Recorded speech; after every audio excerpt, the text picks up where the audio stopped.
the matriculation thing has cropped up.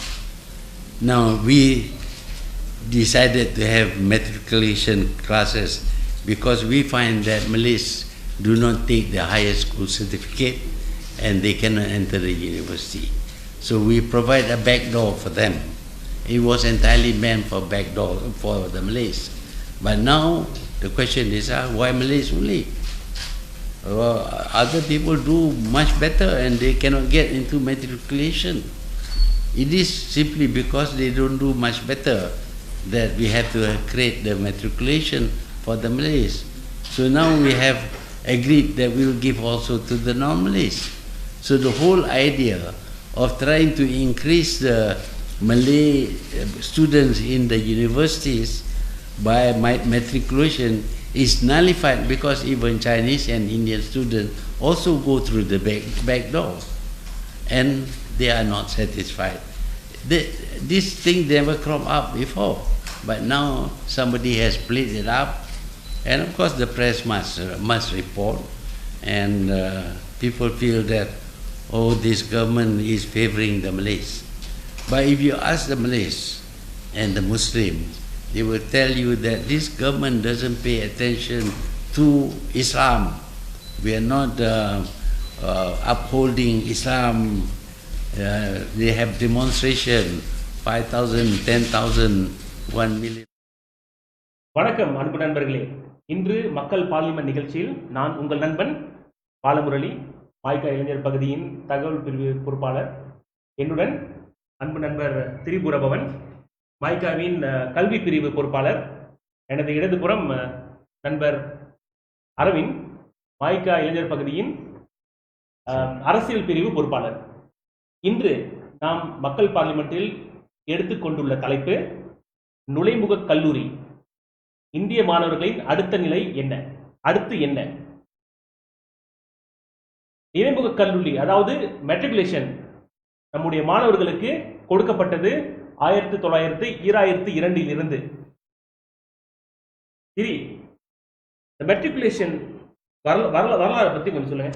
எப்ப கொடுக்கப்பட்டுச்சு, இதன் கொடுக்கப்பட்டதோட நோக்கம் என்ன, அதெல்லாம் பற்றி கொஞ்சம் விரிவா நம்ம நண்பர்களுக்கு பகிர்ந்துங்க. அனைவருக்கும் வணக்கம். மெட்ரிகுலேஷன் முதல் முறையாக 1980களில் ஆரம்பிக்கப்பட்டு அந்தந்த பல்கலைக்கழகங்களே தனியாக அதை செயல்படுத்திக்கிட்டு இருந்தாங்க.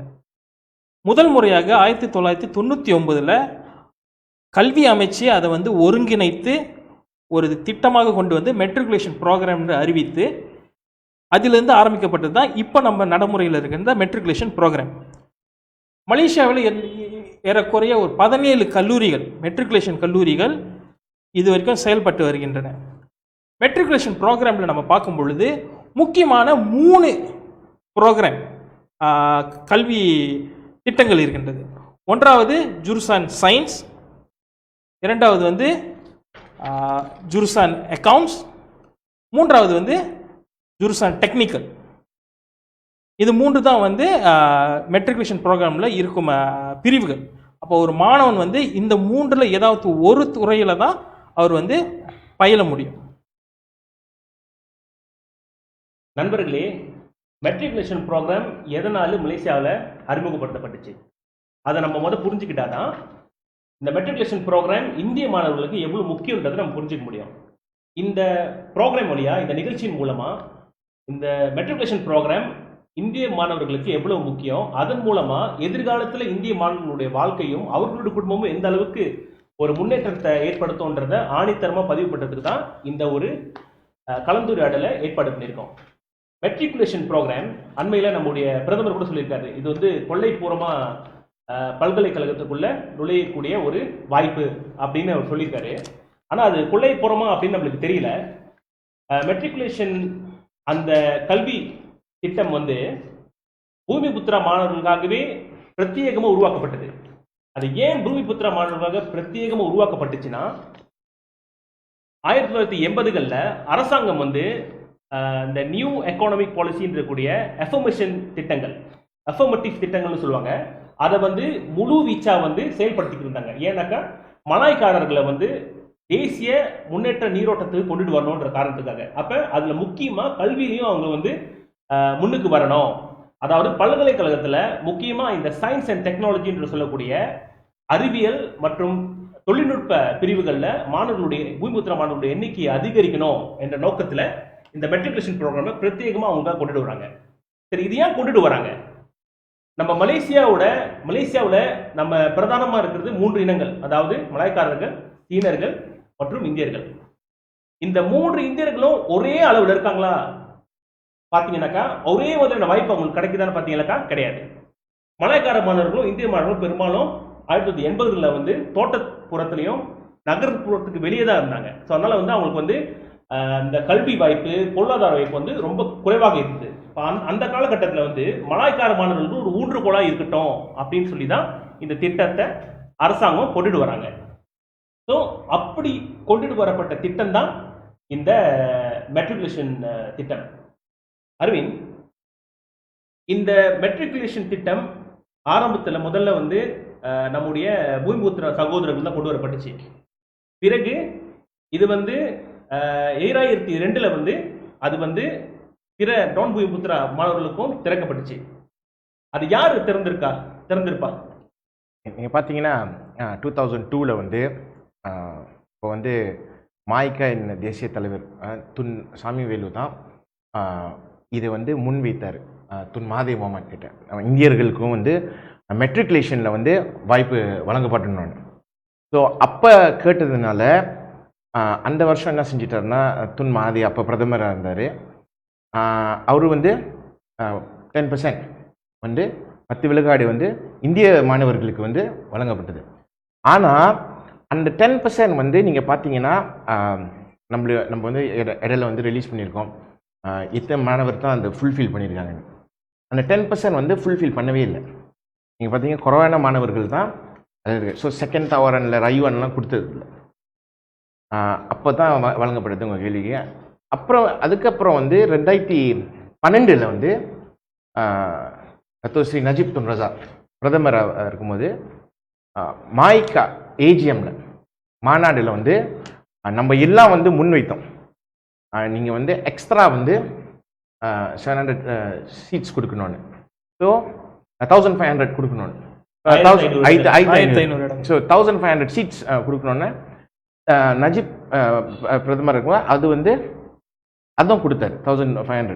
அப்போ நீங்கள் பார்த்தீங்கன்னா 2012 கொடுத்துட்டு 2013 வந்து இதை வந்து இந்தியர்களுக்கு வந்து கரெக்டான ஒரு பொறுப்பாளர் இருக்கணும் அரசாங்கத்தில், இது எல்லாம் வழி நடத்த இந்திய மாணவர்களுக்கு வந்து டு ரீச் பெட்டர் லெவல்னு சொல்லிட்டு இதுக்கு ஒரு இந்தியன் வந்து வழி நடத்தணும்னு சொல்லிட்டு மாண்புமிகு கமலநாதனை வந்து துணை அமைச்சராக ஆக்கினார் கல்வி இலாக்காவில். ஸோ நீங்கள் பார்த்தீங்கன்னா அப்போ வந்து தான் இந்த ஸ்டூடெண்ட்ஸ் வந்து அந்த ஃபுல்ஃபில் பண்ணாத ஸ்டூடெண்ட்ஸு அந்த ராயுவான் தவாரான் எல்லாம் வந்து திருப்பி வந்து அவர் வந்து வேறு பிளானில் வந்து இப்போ வந்து ஃபர்ஸ்ட் இன்டேக்கில் வந்து கொரோனா ஸ்டூடெண்ட்ஸ் நுழைஞ்சிட்டாங்கன்னா அப்போ அந்த ராயுவானை செக் பண்ணிவிட்டு இல்லாட்டினா அந்த செகண்ட் பெஸ்ட் ஸ்டூடெண்ட்ஸ் அந்த க்ரைட்டீரியா அப்படின்னா அந்த பெஸ்ட் ஸ்டூடெண்ட்ஸ்லாம் சில பேர் வந்து வெளிநாட்டில் போய் படிக்க போவாங்க. ஸோ இந்த ஃபுல்ஃபில் பண்ண அந்த மித்த வாட்ஸ் செகண்ட் பெஸ்ட் ஸ்டூடெண்ட் நீங்கள் எடுத்து அந்த 1500 இடத்துல வந்து நிறைச்சாரு. நன்றி. நண்பர்களே, இந்த மெட்ரிகுலேஷன் திட்டத்தை பற்றி நம்ம உங்கள்கிட்ட சில கருத்துக்களை முன் வச்சிருந்தேன். இந்த மெட்ரிகுலேஷன் திட்டம் வந்து ஒரு சமூக நீதி கோட்பாட்டுக்கு உட்படுத்தப்பட்ட ஒரு திட்டம். அதாவது கல்வித்துறையில் ஏன்னா வந்து நாம் வந்து நம்முடைய முன்னோர்கள் வந்து இங்கே என்ன நிலைமையில் வந்தாங்க நமக்கு தெரியும். வரலாறு பார்த்தோம்னாக்கா அவங்க வந்து இங்கே வந்து தோட்டப்புறங்களில் வேலை செய்யறதுக்கு வந்திருக்காங்க. அப்போ தோட்டப்புறத்துலேருந்து ஒருத்தவங்க வந்து தேசிய முன்னேற்ற நீரோட்டத்துக்கு வரணும் அப்படின்னாக்கா, மெயின் ஸ்ட்ரீம் அந்த டெவலப்மெண்ட்டுக்கு வரணும் அப்படின்னாக்கா அதுக்கு கொடுக்கப்பட்டிருக்க ஒரே ஒரு வாய்ப்பு கல்வி மட்டும்தான்.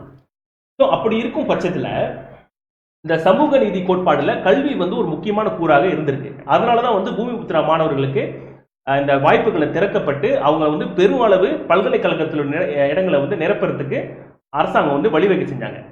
அதே மாதிரி அதை தொட்டு 2002 மாய்காவின் முன்னாள் தலைவர் துன் சாமிவேலு அவர்கள் அப்போதைய அரசாங்கத்துக்கிட்ட இந்த கோரிக்கையை தொடர்ந்து வச்சுக்கிட்டு இருந்தாரு. அந்த தொடர்ச்சியா வச்சுக்கிட்டு இருந்த காரணத்தினால அந்த பாலிசியை வந்து 2012 வந்து 90-10, அதாவது 90% பூமிபுத்திர மாணவர்களுக்கும் 10% வந்து பூமிபுத்திர அல்லாத மாணவர்களுக்கும் திறக்கப்பட்டுச்சு. இது ஏன்னாக்கா இந்த பூமி புத்திரா அல்லாத மாணவர்களுக்கும் இந்த உதவி தேவைப்படும், அவங்களும் வந்து இந்த வாய்ப்பை பயன்படுத்திக்கிட்டு பல்கலைக்கழகங்களில் நுழைந்து அவங்களுடைய வாழ்க்கையை வந்து முன்னேற்றிக்கணும் அப்படின்ற ஒரு நம்பிக்கையிலையும் அப்படின்ற ஒரு விருப்பத்தின் பேர்லையும் தான் இந்த வாய்ப்பை வந்து அரசாங்கத்துக்கிட்ட இருந்து மயக்கா வந்து பெற்றுக் கொடுத்துச்சு. ஆமா, சரி. 2002 வந்து முதல் முறையா இந்த திட்டம் வந்து பூமிபுத்திர அல்லாத மாணவர்களுக்கு திறக்கப்பட்டுச்சு. அப்ப எதுவும் எதிர்ப்பு வந்துச்சா? பூமிபுத்திரா மக்கள்கிட்ட எதுவும் எதிர்ப்பு வந்துச்சா? 2002 வந்து சில மைனாரிட்டி இதில் வந்து கொஞ்சம் எதிர்ப்பு இருந்துச்சு, ஆனால் வந்து மேஜராக ஒன்றும் இல்லை. அதாவது வந்து 2002 அந்த அரசாங்கம் வந்து அப்போதைய அரசாங்கம் வந்து திறக்கும் பொழுது எதிர்ப்பு வந்து மிக சிறிய அளவில் தான் இருந்திருக்கு. சரிங்களா? இப்போ அதோட அடுத்து 2002 இருந்து எப்படி படிப்படியா 2018 வரைக்கும் அந்த எண்ணிக்கையில வந்து எப்படி மாற்றங்கள் வந்துச்சு அப்படின்றத நம்ம நண்பர் திரி வந்து இப்ப நம்மளுக்கு விளக்கமா சொல்லுவாரு. நம்ம பார்த்தோம்னா 2002 வந்து மெட்ரிகுலேஷன் வந்து நான் பூமிபுத்ரா இந்திய மற்றும் சீன மாணவர்களுக்கு திறக்கப்பட்ட பொழுது ஏறக்குறைய 10 விழுக்காடு தான் வந்து நமக்கு வந்து கொடுத்துருக்காங்க. அதுலேயும் வந்து பார்த்தீங்கன்னா அந்த 10 விழுக்காடு கொடுக்கப்பட்டிருந்தாலும் அங்கே வந்து சரியான செயல்முறையும் அதுக்கான பொறுப்பான ஒரு பொறுப்பாளர் இல்லாதனால 10 விழுக்காடை நம்ம வந்து அந்த குறிப்பிட்ட அந்த சில வருடங்களை வந்து நம்ம வந்து முழுமையாக பயன்படுத்தினதே இல்லை. அதாவது அடைய முடியவே இல்லை. 10 விழுக்காடு வந்து 3000, ஒரு உதாரணத்துக்கு 1000 இடமா இருந்திருந்தாலும் நம்ம மாணவர்கள் வந்து அதை விட குறைவாக தான் வந்து மெட்ரிகுலேஷனுக்கு வந்து நுழைந்திருக்காங்க. ஏன்னா வந்து அதுக்கு வந்து ஒரு ஒரு ஒரு பொறுப்பாளரோ இருந்து அதுக்கான சரியான திட்டங்களை வகுத்து அதை வந்து முழுமை அடையணுன்ற ஒரு திட்டத்தை வகுத்து அதை நம்ம வந்து செயல்படுத்தலை. 2009 வந்து ஏறக்குறைய வந்து 109 மாணவர்கள் ஆரம்பித்து படிப்படியாக வளர்ந்துக்கிட்டே போகுது. 2009 159 மாணவர்கள்லேருந்து 300 மாணவர்களாகி 300 மாணவர்கள்லேருந்து 500 மாணவர்களாகி டத்தோஸ்ரீ நஜீப் அவர்களுடைய வருகைக்கு பின்னால் அந்த இடம் வந்து 1500 அறிவிக்கப்பட்டு அதற்கு பிறகு எப்பொழுது வந்து கல்வி அமைச்சில் வந்து டத்தோப்பா கமலநாதன் வந்து துணை அமைச்சராக பதவியேற்ற பிறகு அவருடைய மாயிக்காவுடைய முயற்சியின் அடிப்படையில் அந்த 1500 இடங்களில் நிரப்பியாக வேண்டும் என்ற கருத்து வந்து துல்லியமாக இருந்தனால அதுக்கான பல முயற்சிகள் எடுத்து என்னென்ன முயற்சிகள்னு பார்த்தீங்கன்னா, முதல்ல 1500 மாணவர்களுக்கு வந்து நம்ம வந்து விண்ணப்பம் அனுப்பும் பொழுது கண்டிப்பாக எல்லா மாணவர்களும் அதை ஏற்றுக்கப்படுறதில்லை. அதுக்கு பல காரணங்கள் இருக்கும். சில மாணவர்களுக்கு அதை விட பெட்டரான கல்வி உபகார சம்பளங்கள் கிடச்சிருக்கலாம், பல ஸ்காலர்ஷிப்ஸ் கிடச்சிருக்கலாம். திறமையான மாணவர்களுக்கு வந்து ஜேபிஎஸ் ஸ்காலர்ஷிப் கிடச்சிருக்கலாம், வெளிநாட்டுக்கு போய் படிக்கிறதுக்கு வாய்ப்பு கிடச்சிருக்கலாம். அப்போ அத்தகைய மாணவர்கள் வந்து மெட்ரிகுலேஷனை எடுக்காதப்ப அந்த இடத்தை நிரப்புறதுக்கான அடுத்த கட்ட நடவடிக்கையை வந்து தொப்பா கமலநாதன் வந்து எடுத்துக்கொண்டார். அதன் அடிப்படையில் தான் வந்து நம்ம வந்து தொடர்ந்து அதுக்கப்புறம் வந்து வந்த வருடங்களில் வந்து இந்த 1500 இடத்த வந்து நிரப்பிக்கொண்டே வந்திருக்கும். சரி, இடைமறிக்கிறதுக்கு மன்னிக்கணும். இப்போ வந்து இங்கே ஒரு முக்கியமான கருத்தை வந்து நீங்கள் வந்து கொஞ்சம் பதிவு பண்ணணும் அப்படின்னு நான் விரும்புகிறேன். நம்ம நண்பர்களுக்கும் அது வந்து ரொம்ப பயனுள்ளதாக இருக்கும். இப்போ 2012 அந்த மெட்ரிகுலேஷனுக்கு வந்து டத்தோஸ்ரீ நஜீப் காலத்தில் ஒதுக்கீடு கொடுக்கப்பட்டுச்சு. அதுக்கு முன்னுக்கு 2002 வந்து அது வந்து பூமிபுத்திர அல்லாத மாணவர்களுக்கு கொடுக்கப்பட்டுருச்சுன்னு சொல்லிட்டாங்க. இப்போ இந்த 2002 2011 அதாவது டத்தோஸ்ரீ நஜீப் வரதுக்கு முன்னுக்கு வரைக்கும் நம்முடைய மாணவர்களுடைய பங்கீடு, அதாவது நம்ம மாணவர்கள் எந்த அளவுக்கு வந்து அதில் வந்து போயிருக்காங்க, படிச்சிருக்காங்க, சேர்ந்துருக்காங்க மெட்ரிகுலேஷன். நீங்கள் பார்த்தீங்கன்னா நம்ம வந்து சொல்லணும்னா 2002 2011 வரைக்கும் மாணவர்களோட பங்கேற்பு வந்து ரொம்ப குறைவாக தான் இருந்திருக்கு. 200 மாணவர்கள் 300 மாணவர்கள் 10 விழுக்காடு அறிவித்த பிறகும் இதுதான் இருந்திருக்கு. அதுக்கு ஒரு முக்கியமான காரணம் என்னன்னா, நான் சொன்னது போல அதுக்குன்னு ஒரு துணை அமைச்சர் இருந்து இல்லை திட்டங்களை அமைத்து யாரும் செயல்படுத்தவே இல்லை. கொடுக்கப்பட்டது இடம் உண்மை, ஆனால் அதுக்காக ஒரு தனி குழு அமைத்தோ இல்லை சிறப்பு திட்டங்கள் முடியுதோ, இல்லை அந்த அவேர்னஸ் கிரியேட் பண்ணணும், இந்திய மாணவர்களிடையே அந்த அவேர்னஸ் கிரியேட் பண்ணுற முயற்சிகள் எடுக்கப்படவில்லை. எப்பொழுது வந்து 2012க்கு அப்புறம் தான் வந்து கமல்நாதன் வந்த பிறகு தான் இதற்கான முயற்சிகளை எடுத்துக்கொண்டு அதை செயல்படுத்த ஆரம்பிச்சிருக்காங்க. நீங்கள் 2013 பார்க்குமானால் 1500 இடம் இருந்த பொழுதும் இந்திய மாணவர்கள் ஏறக்குறைய பார்த்தோம்னா 6000 மாணவர்கள் வந்து விண்ணப்பம் செஞ்சிருக்காங்க.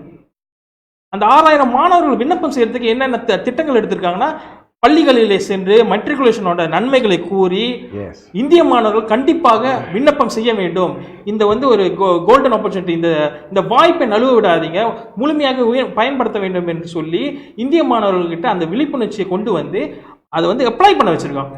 அவை ஏறக்குறைய 6000 மாணவர்கள் விண்ணப்பம் செய்து அதிலிருந்து தான் நம்ம வந்து 1500 மாணவர்களுக்கு, தகுதியான மாணவர்களுக்கு இடம் கொடுத்துருக்கோம்.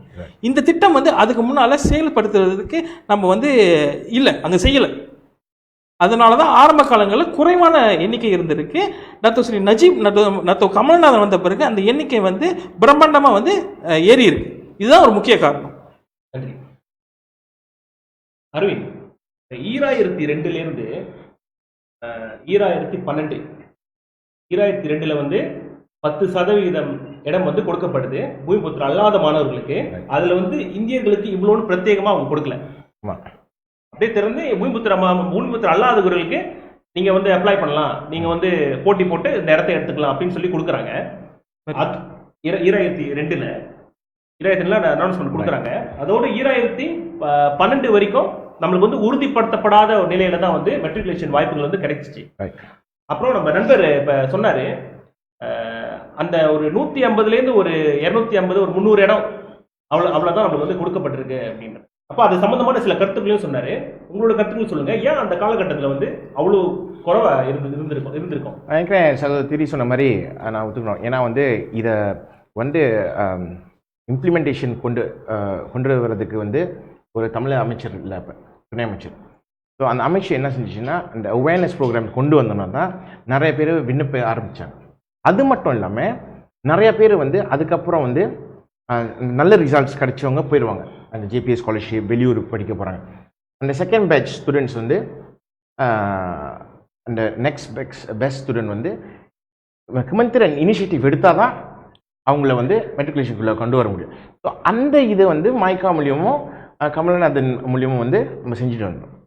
இன்னொரு விஷயம் நீங்கள் பார்த்தீங்கன்னா, அப்போ வந்து நீங்கள் கேட்ட கேள்வி நீங்கள் பார்த்தீங்கன்னா ஒரு நிலை இல்லாத ஒரு ஃபிகர் 250 300 பேர் தான் போயிட்டு இருக்காங்க. 2012 வந்து ஸ்ரீ நஜீப் தலைமைத்துவத்தில் வந்து இதுக்கு வந்து கரெக்டாக 1500 people this is for you கொடுக்கப்பட்டது.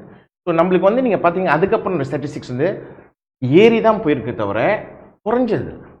ஆனால் இன்னைக்கு நீங்கள் பார்த்தீங்கன்னா நம்மளுக்கு வந்து நம்ம நிலையே என்னன்னு தெரியல. போன வருஷம் இன்னைக்கு ஆக்சுவலி இந்த இன்டர்வியூ வந்து கரெக்டாக ஒரு வருஷம் கழிச்சு நடக்குது.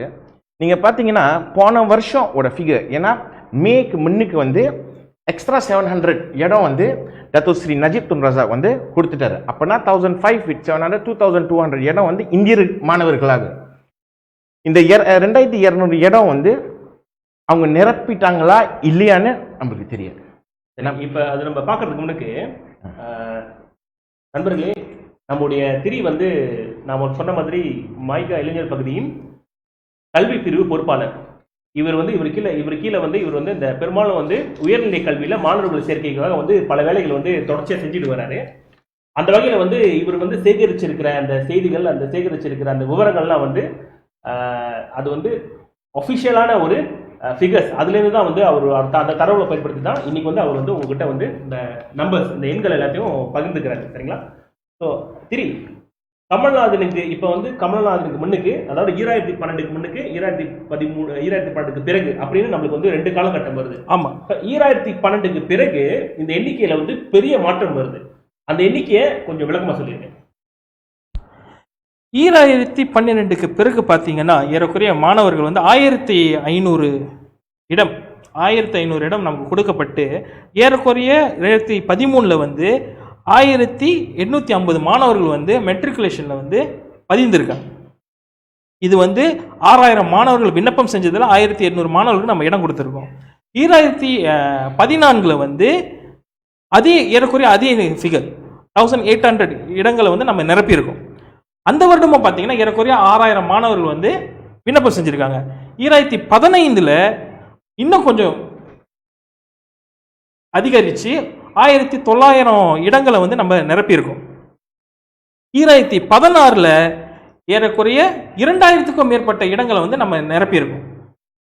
2017 வந்து ஏறக்குறைய 2050 இடங்கள் அரசாங்கம் வந்து நமக்கு ஒதுக்கின இடங்கள் அதிகாரப்பூர்வமாக நமக்கு ஒதுக்கின இடங்கள் 1500 இருந்த பொழுதும் தகுதியான மாணவர்கள் 2050 மாணவர்களுக்கு 2017 நம்ம வந்து டத்தோ ஸ்ரீ நஜீப் காலகட்டத்தில் டத்தோ பா கமல்நாதன் முயற்சியில் மாய்க்காவோட முயற்சியில் 2017 2050 இந்திய மாணவர்களுக்கு மெட்ரிகுலேஷனில் இடம் ஒதுக்கப்பட்டு பயின்று கொண்டிருந்திருக்காங்க.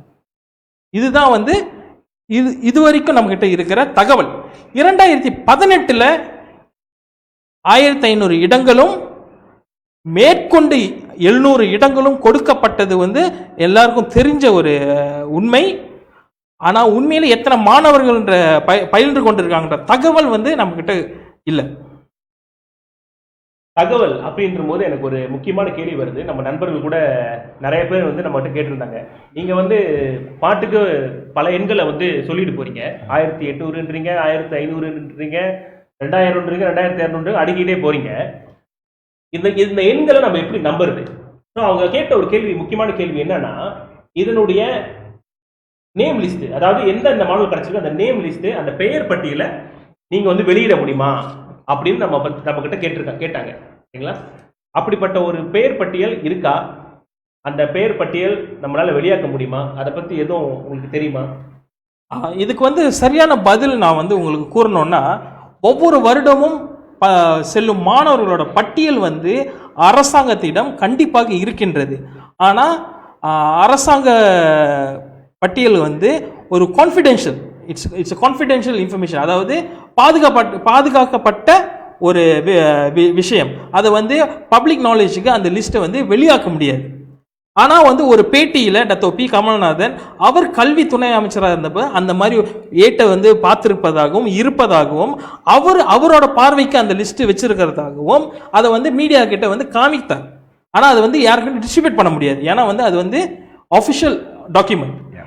அதை இப்பொழுது அரசாங்கம் நினைத்தால் அதை வந்து அந்த விலக்கு கொடுத்து அதை வந்து தாராளமாக அவங்க வந்து வெளியாக்கலாம்.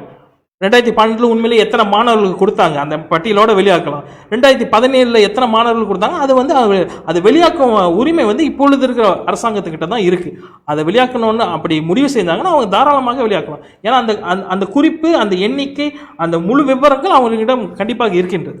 ரொம்ப நன்றி திரி. ஆக நண்பர்களே, அந்த பெயர் பட்டியல் இருக்கு. அந்த வீடியோவை நானும் பார்த்தேன், அரவிந்த் திரி நானும் பார்த்தேன். டத்தோ கமல்நாதன் அவருடைய ஃபேஸ்புக் பேஜில் பக்கத்தில் அவர் வந்து அந்த பட்டியல், இந்த மெட்ரிகுலேஷன் சம்பந்தமாக பேசும் பொழுது அவர் வந்து அந்த பெயர் பட்டியல் எடுத்து காட்டினார். எடுத்து இப்படி அவர் நோட் பேடில் வச்சுருந்துருக்காரு, அவர் எடுத்து காட்டினார், இதுதான் என் கையில் இருக்கு, ஆனால் இதை வந்து வெளியாக்க முடியாது, ஏன்னா இது அரசாங்கத்தினுடைய ரகசியம் அப்படின்னு அவர் வந்து அறிவிச்சிருந்தாரு. அரசாங்கம் வந்து இப்போ மாறிடுச்சு அரவிந்த். இப்போ அரசாங்கம் வந்து வெளியாக்கிறதுக்கு வாய்ப்பு இருக்குமா? நீங்கள் என்ன நினைக்கிறீங்க? விஷயம் பார்த்தீங்கன்னா டே பை டே வந்து எல்லா நாடு அரசாங்கங்களும் வந்து டிரான்ஸ்பெரன்சி இன்னும் வந்து அதிகரித்து தான் போயிட்டுருக்காங்க. இப்போ நான் நினைக்கிறேன் இது ஒரு இஷ்யூவாக இருந்துச்சுன்னா இந்த அரசாங்கம் வந்து கண்டிப்பாக வந்து அந்த லிஸ்ட்டை வந்து யார் யார் வந்து மெட்ரிகுலேஷன் பயில்கிறாங்களோ அந்த லிஸ்ட்டை வந்து அவங்க வெளியாக்கணும். நீங்கள் பார்த்தீங்கன்னா நம்மளுக்கு வந்து அந்த நம்பர்ஸ் இருக்குது. நம்பர்ஸ் எத்தனை பேர் வந்து அங்கே வந்து பயில்கிறாங்கன்னு நமக்கு தெரியும். நான் சொன்ன ஃபிகர்ஸ் வந்து வந்து 1005 தான் கேட்டோம். ஆனால் வந்து அவங்க 2050 வரைக்கும் வந்து 2050 மாணவர்களுக்கு படிச்சுட்டாங்க. ஸோ இந்த பட்டியலை வந்து வெளியாக்க வந்து அரசாங்கம் வந்து ஒரு பிரச்சனை இருக்காது. ஆனால் அவங்க அமைச்சர் வந்து இது ஒன் ஆஃப் சொன்னதுனால அவங்க பயப்படுறாங்களோ இல்லையோன்னு தெரியல இந்த பட்டியலை வெளியாக்க. ஏன்னா சகோதரி திரி அந்த நம்பர் சொல்லும் போது வருஷம் பரிசன அரசாங்கத்தில் வந்து இந்த எண்கள் வந்து மாணவர் எண்கள் வந்து அதிகரித்து தான் போயிட்டு தவிர கீழே போனதில்லை. ஸோ இதே வந்து என்ன காமிக்கணும்னா இது ஒன் ஆஃப் இல்லை, இந்த இது ஒன் ஆஃப் இல்லை திரியோட காமிச்சிட்டு இருக்காங்க அந்த லிஸ்ட்டை. ஸோ நான் என்ன கேட்டுக்க ஒரு ரொம்ப முக்கியமான விஷயத்தை தொட்டு பேசுனீங்க. அதாவது 2 முக்கியமான வார்த்தைகளை வந்து நம்ம நண்பர் அரவிந்த் சொல்லியிருந்தாரு. அதாவது டிரான்ஸ்பரன்சி, இன்டெகிரிட்டி. டிரான்ஸ்பரன்சினா வெளிப்படைத்தன்மை, இன்டெகிரிட்டி வந்து நேர்மைத்தன்மை. சரிங்களா? இந்த அரசாங்கம் வந்து இப்ப ஆட்சிக்கு வந்திருக்கிறதே வந்து இது 2 தாரக மந்திரங்களையும் சொல்லிதான். அப்ப அதனால வந்து அவங்களுக்கு இதை கண்டிப்பா வெளியிடுறதுக்கு எந்த சிக்கலும் இருக்காதுன்னு நினைக்கிறேன். அது நம்மளுடைய நண்பர்களுடைய கேள்விக்கும் ஒரு பதிலா இருக்கும். உண்மையிலேயே இது வந்து இந்த நண்பர்கள் இந்த இந்த இந்த மாய்கா சொல்லக்கூடிய இந்த எண்கள் வந்து மாணவர்கள் வந்து அவங்களுக்கு வந்து இடம் கிடைச்சிருச்சா அப்படின்றது. சரி, ஓகே. இப்போ வந்து நம்ம எண்களை பத்தி எல்லாம் பேசிட்டோம்.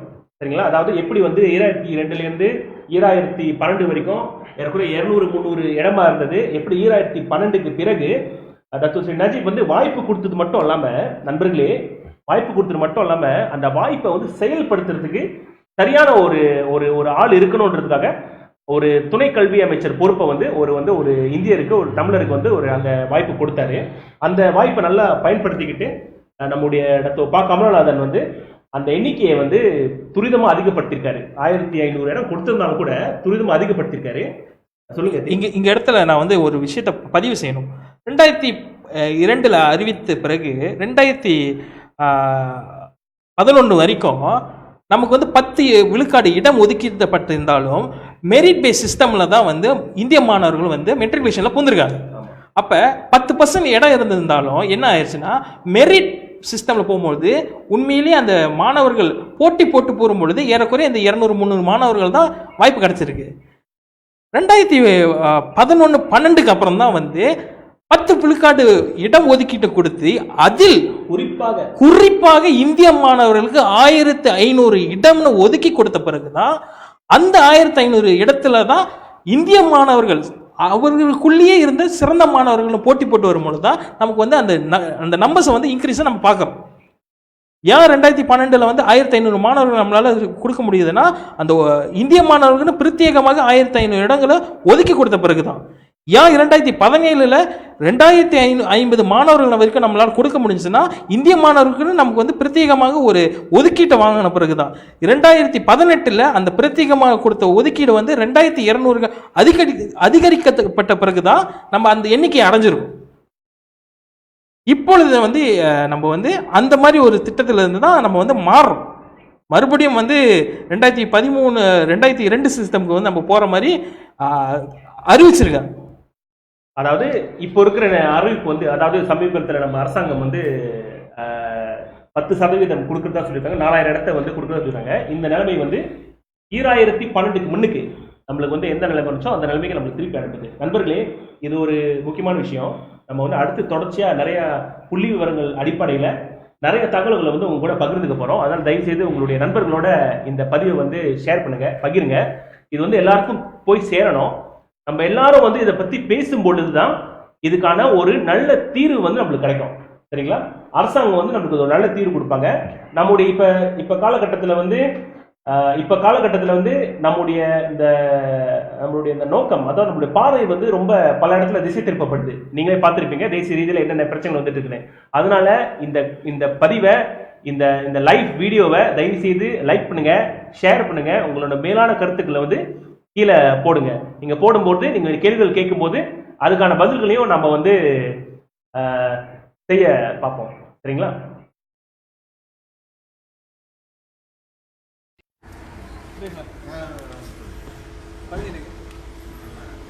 Okey, hari ini Pemuda MIC dan rakan-rakan NGO telah menyerahkan memorandum kepada Kementerian Pendidikan Malaysia, kepada Menteri sendiri. Hari ini dia telah diserahkan kepada pegawai unit komunikasi beliau. Hari ini niat kita datang sini sebenarnya untuk beraman damai lah, kita tak nak menyusahkan siapa. Kita datang sini untuk menyelesaikan masalah matrikulasi khususnya kepada pelajar-pelajar India. Kalau kita tengok pada tahun-tahun sebelum ni matrikulasi kemasukan untuk pelajar-pelajar India dia bukan one off. Dia kalau tengok angka dia selalu akan menaik. Daripada 2016 kita tengok, 2017 kita tengok daripada 1500, 2018 naik lagi 700 sampai ke 2200.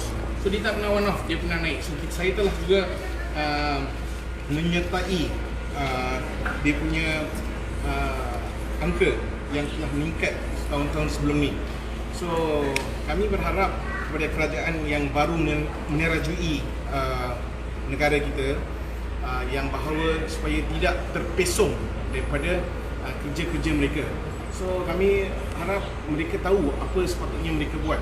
Ini diorang bagi statement katakan matrikulasi pegawai India untuk menyertai program ni mereka akan dipilih daripada golongan B40 dan M40. Ini salah dalam kriteria untuk masuki matrikulasi. Tak ada cakap pun yang sepatutnya mereka sepatutnya daripada golongan M40 ataupun B40. Ini memang misleading. Sepatutnya kalau dapat grade tu boleh terus masuk ikut merit. Ini salah. So ini yang kita terima banyak rintihan dan juga banyak komplain daripada belia-belia khususnya yang telah melepaskan SPM. So kami pun secara aman hari ini, kita tak panggil siapa-siapa, kita just datang hari ini untuk bagi input kita supaya mereka faham. Sebelum ni kita yang kerajaan kan, so kita sedia untuk bekerja sama dengan mereka. Tapi lagi satu kita tengok kan, kita ada 4 menteri daripada golongan India di kabinet. Saya tak faham adakah mereka tahu ataupun pernah minta atas dasar matrikulasi ni, dia orang tahu tak program matrikulasi ni macam mana intake dia, bila intake dia, berapa ramai kita akan bagi tahun ni, pernah tak dia orang bincangkan pun kita tak tahu. Pasal sampai Menteri Pendidikan boleh bagi statement begini yang ini one off. Lepas tu unit komunikasi mereka berkata bahawa yang untuk masuk ke program ini seperti saya cakap tadi daripada golongan M40 dan B40. So ini memang misleading. So saya harap kerajaan Pakatan Harapan ni tolong ambil dan buat. நண்பர்களே, மீண்டும் ஒரு சின்ன காணொலியை பார்த்துட்டு திரும்ப வந்து என் கூட join பண்ணியிருக்கீங்க.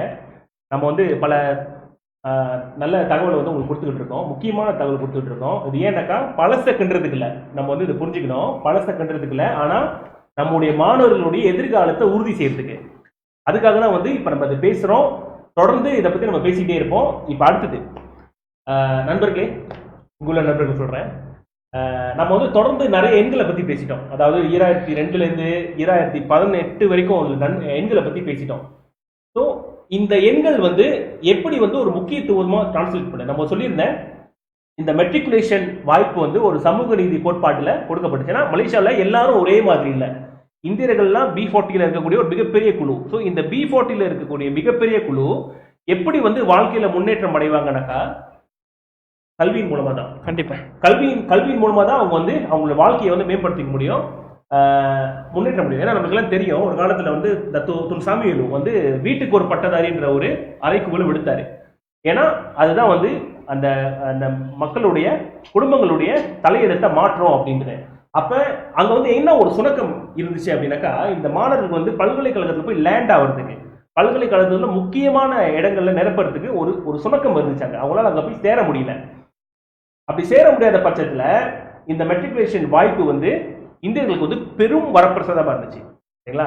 ஸோ அப்படி இருக்கும் பொழுது எண்களை பற்றி பேசிட்டோம், இது என்ன முக்கியத்துவம் தெரிஞ்சிட்டோம். இப்போ வந்து பல்கலைக்கழகத்துக்குள்ள போறதுக்கு மெட்ரிகுலேஷன் மட்டும்தான் ஒரே வாய்ப்பா? மெட்ரிகுலேஷன் ஏன் மெட்ரிகுலேஷன் அடிச்சுக்கிறீங்க? ஏன்னா நண்பர்கள் கூட நிறைய பேர் வந்து சோசியல் மீடியாலும் சரி, செய்தியிலும் சரி நிறைய பேர் கேட்டிருந்தாங்க, ஏன் இந்தியன்ஸ் வந்து மெட்ரிகுலேஷன் அடிச்சுக்கிறீங்க? மெட்ரிகுலேஷன் மட்டும்தான் வாய்ப்பு இருக்கா, வேற வாய்ப்பு இல்லையா? சரிங்களா? ஸோ அந்த கேள்வியை பற்றி நாம் இப்போ சிந்திக்க போகிறோம். நண்பர்கள்ட்ட கேள்வியை தான் நான் உங்கள்கிட்ட கேட்க போகிறேன். மெட்ரிகுலேஷன் மட்டும்தான் ஒரே வாய்ப்பா? STPM செய்யக்கூடாதா? இது வந்து ஒரு பரவலான கேள்வி. அதாவது ஏன் மெட்ரிகுலேஷனுக்கு இவ்வளோ முக்கியத்துவம்? STPM இருக்கிறது, STPM ஏன் வந்து செய்யலை? இதுக்கு வந்து பதில் பார்த்தீங்கன்னா, ஆரம்பத்திலே இந்த திட்டம் உருவாக்குனதுக்கு காரணமே அதுதான். STPM உருவாக்கப்படும் பொழுது STPM வந்து 2 வருஷம் படிக்க வேண்டிய ஒரு திட்டம், ஒரு கல்வி திட்டம். அது வந்து 2 வருஷத்துக்கு அப்புறம் தான் பரீட்சை வைத்து அதனோட புள்ளிகள் அடிப்படையில் தான் நீங்கள் வந்து பல்கலைக்கழகத்துக்கு நுழையக்கூடிய கட்டாயம் இருக்கும்.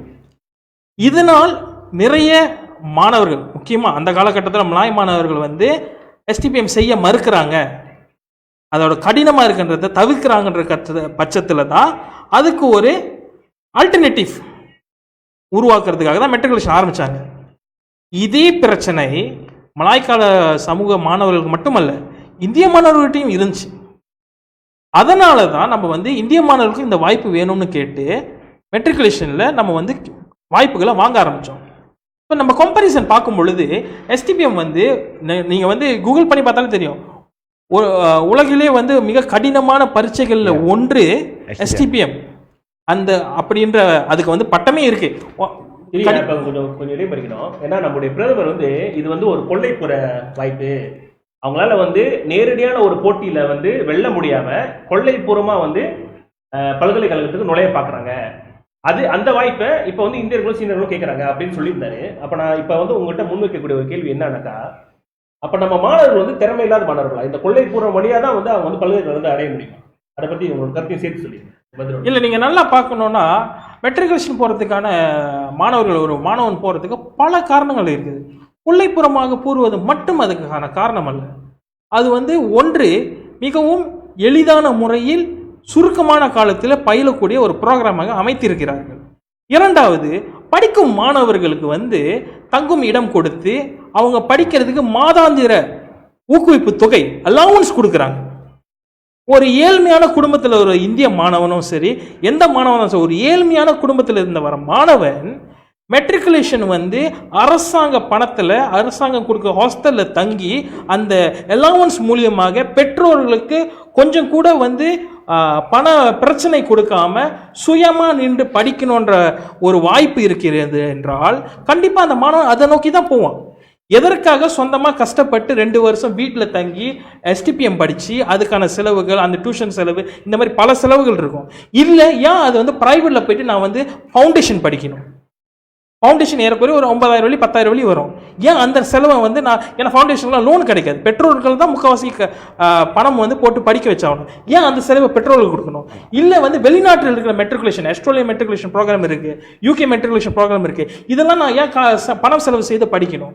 அந்த ஒரு அடிப்படை காரணமும் இருக்கின்றது. இலவசமாக குறுகிய காலத்தில் இலவசமாக படித்து அதுக்கும் ஊக்குவிப்பு தொகையும் பெற்று பெற்றோருக்கு எந்த வகையிலும் வந்து நான் வந்து பண இடுக்கடி கொடுக்காமல் பல்கலைக்கழகத்துக்குரிய நுழைவு ஒரு வாய்ப்பு இருக்கின்ற பொழுது மாணவர்கள், ஒரு தெளிவான மாணவன் வந்து கண்டிப்பாக அதை நோக்கி தானே போவான். அதுதானே வந்து ஒரு லாஜிக்கலான ஒரு திங்கிங்காக இருக்கும். ஆகவே வந்து இது வந்து கொள்ளைப்புறமாக பூந்து கொள்வதற்கு ஒரே காரணம் அல்ல. ஒரு சில மாணவர்கள் கொஞ்சம் சுலபமாக இருக்கிறது, ஆனால் சுலபமாக இருந்த போதும் எந்த வகையிலும் வந்து அது வந்து குறைவாக இல்லை. அதோட அந்த மோட் ஒரு வருஷத்துல செமஸ்டர் பை செமஸ்டர் படிக்கின்ற ஒரு காரணத்தினால தான் அது எளிதுவாக இருந்திருக்கு. இதுதான் என்னுடைய கருத்து விஷயத்தில். திரி வந்து திரிக்கிட்ட நான் கேட்ட கேள்விக்கு திரி அழகா பதில் சொன்னாரு. அதாவது 2 முக்கியமான காரணங்களை வந்து முன் வச்சாரு. அதாவது என்னன்னாக்கா, முதலாவது, இது வந்து ஒரு எளிமையான வழி பல்கலைக்கழகத்துக்குள்ள போறதுக்கு. நண்பர்கள் நீங்களும் கவனிச்சிருப்பீங்க, நம்மளும் பார்த்தோம்.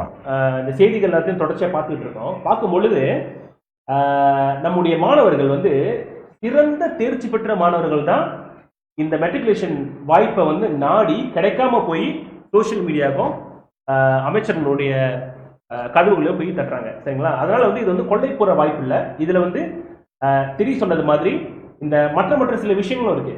குறிப்பாக திரி சொன்னதோட சேர்த்து நான் இன்னொரு விஷயத்த சொல்லலான்னு பார்க்குறேன். மெட்ரிகுலேஷன் இந்த வாய்ப்பு வந்து மாணவர்களுக்கு வந்து ஏன் முக்கியம் அப்படின்னாக்கா, திரி சொன்னது மாதிரி நம்முடைய மாணவர்கள் வந்து இந்த ஏழ்மையான மாணவர்களுக்கும் இந்த வாய்ப்பு கிடைக்கும். எப்படி கிடைக்கும் அப்படின்னாக்கா, முழுமையாக அந்த கல்வி கட்டண செலவு வந்து அரசாங்கமே சேர்த்துக்கும். கல்வி கட்டண செலவு மட்டும் எடுத்துக்காம அரசாங்கம் வந்து எல்லா அமௌண்ட்டும் கொடுப்பாங்க.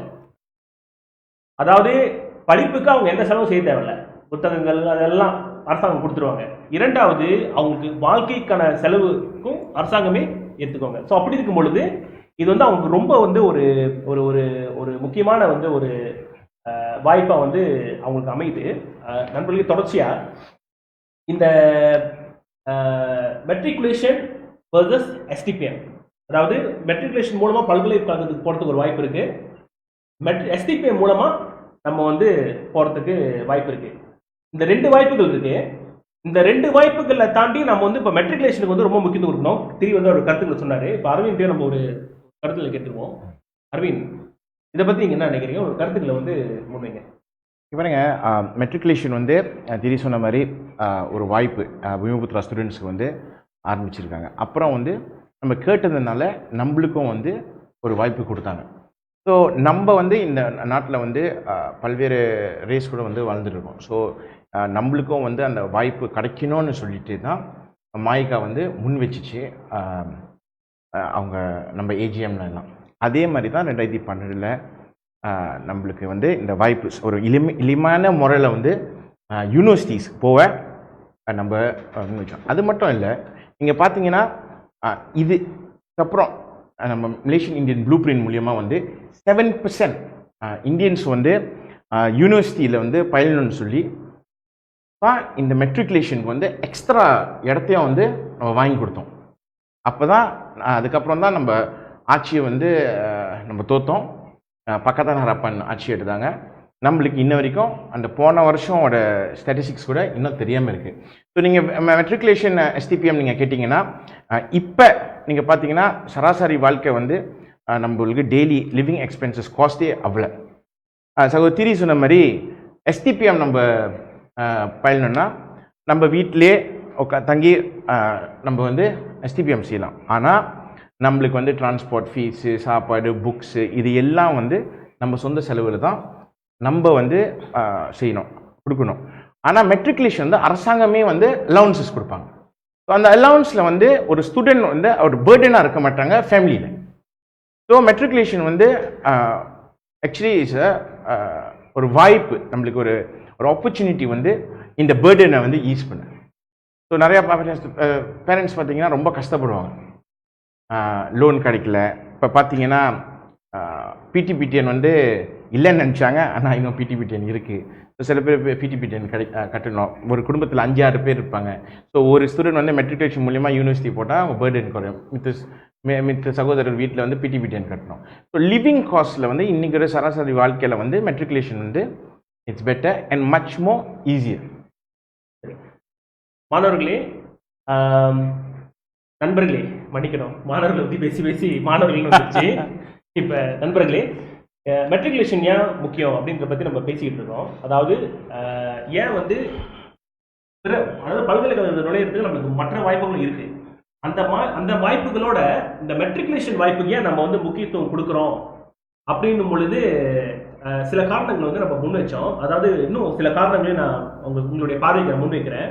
அதாவது நீங்கள் பார்த்தீங்கன்னாக்கா இந்த மெட்ரிகுலேஷன் வந்து அது மெட்ரிகுலேஷன் கணக்கு வந்து எப்படி வரும் அப்படின்னாக்கா 40% வந்து பரீட்சையாகவும் 60% வந்து 60% பரீட்சையும் 40% வந்து கிரிஜ குர்சஸும் கொடுக்குறாங்க. அதாவது வந்து ஒரு மாணவர் வந்து அந்த கடைசி பரீட்சைக்கு போகும் பொழுது ஏறக்குறைய ஒரு 40 புள்ளிகளை அவர் எடுத்துடுறாரு. ஸோ இந்த மாதிரியான வாய்ப்புகள் வந்து மெட்ரிகுலேஷன் இருக்கு. அதுவும் வந்து முந்தைய ஒரு காலகட்டத்தில், இப்போ வந்து மாத்திருக்காங்க முந்தைய ஒரு காலகட்டத்தில் வந்து STPM வந்து 1 வருஷம் முழுவதாக படிச்சுட்டு அதுக்கப்புறம் தான் வந்து 2 வருஷம் படிச்சுட்டு அதுக்கப்புறம் தான் STPM பரீட்சை எழுதும். ஆனா மெட்ரிகுலேஷன் வந்து 1 வருஷம் படிப்போம். அந்த 1 வருஷத்துல 2 செமஸ்டர் இருக்கும். அப்ப ஒரு குறுகிய காலத்தில் படிச்சுட்டு பரீட்சைக்கு தயாராகிடுவாங்க. அதனால அவங்களால வந்து அருமையான புள்ளிகள் எடுக்க முடியும். அவங்களுடைய மைண்ட்லேயே வந்து அந்த கல்வி வந்து இருக்கும். அவங்க வந்து அதை பயன்படுத்திட்டு பல்கலைக்கழகத்துக்கு பெருமையோட வந்து அவங்க போகலாம். ஸோ இதுதான் வந்து ஏன் வந்து மெட்ரிகுலேஷன் என்று சொல்லப்பட்டு இந்த வாய்ப்பு வந்து ரொம்ப முக்கியம் அப்படின்னு நம்ம சொல்கிறோம். இப்போ அடுத்ததாக நம்ம பேசக்கூடிய ஒரு ஒரு ஒரு ஒரு கேள்வி, அதாவது நம்ம சிந்திக்கக்கூடிய ஒரு கேள்வி. நான் வந்து இதை பேசணும் அப்படின்னு இல்லை, நாம் பேசி நீங்கள் கேட்கணும் அப்படின்னு இல்லை. இப்போ என்ன நடைமுறையில் இருக்கோ அதை நம்ம பேசுகிறோம். உங்களுடைய கருத்துக்களை நீங்கள் முன்வைங்க. நல்ல நல்ல கருத்துக்களை வந்து நமக்கு வந்துகிட்டு இருக்கு.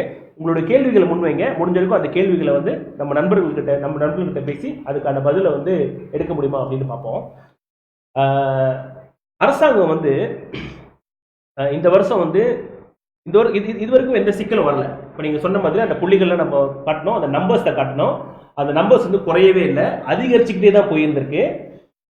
பிறகு 2008 தேர்தலுக்கு முன்னுக்கு ஸ்ரீ நஜீப் வந்து என்ன ஒரு அறிவிப்பு செஞ்சாருனாக்கா 1500 இடத்தோட சேர்த்து 700 இடம், அதாவது 2200 இடம் வந்து இந்திய மாணவர்களுக்கு பிரத்யேகமாக கொடுக்கப்படும் அப்படின்னு சொல்லியிருந்தாங்க.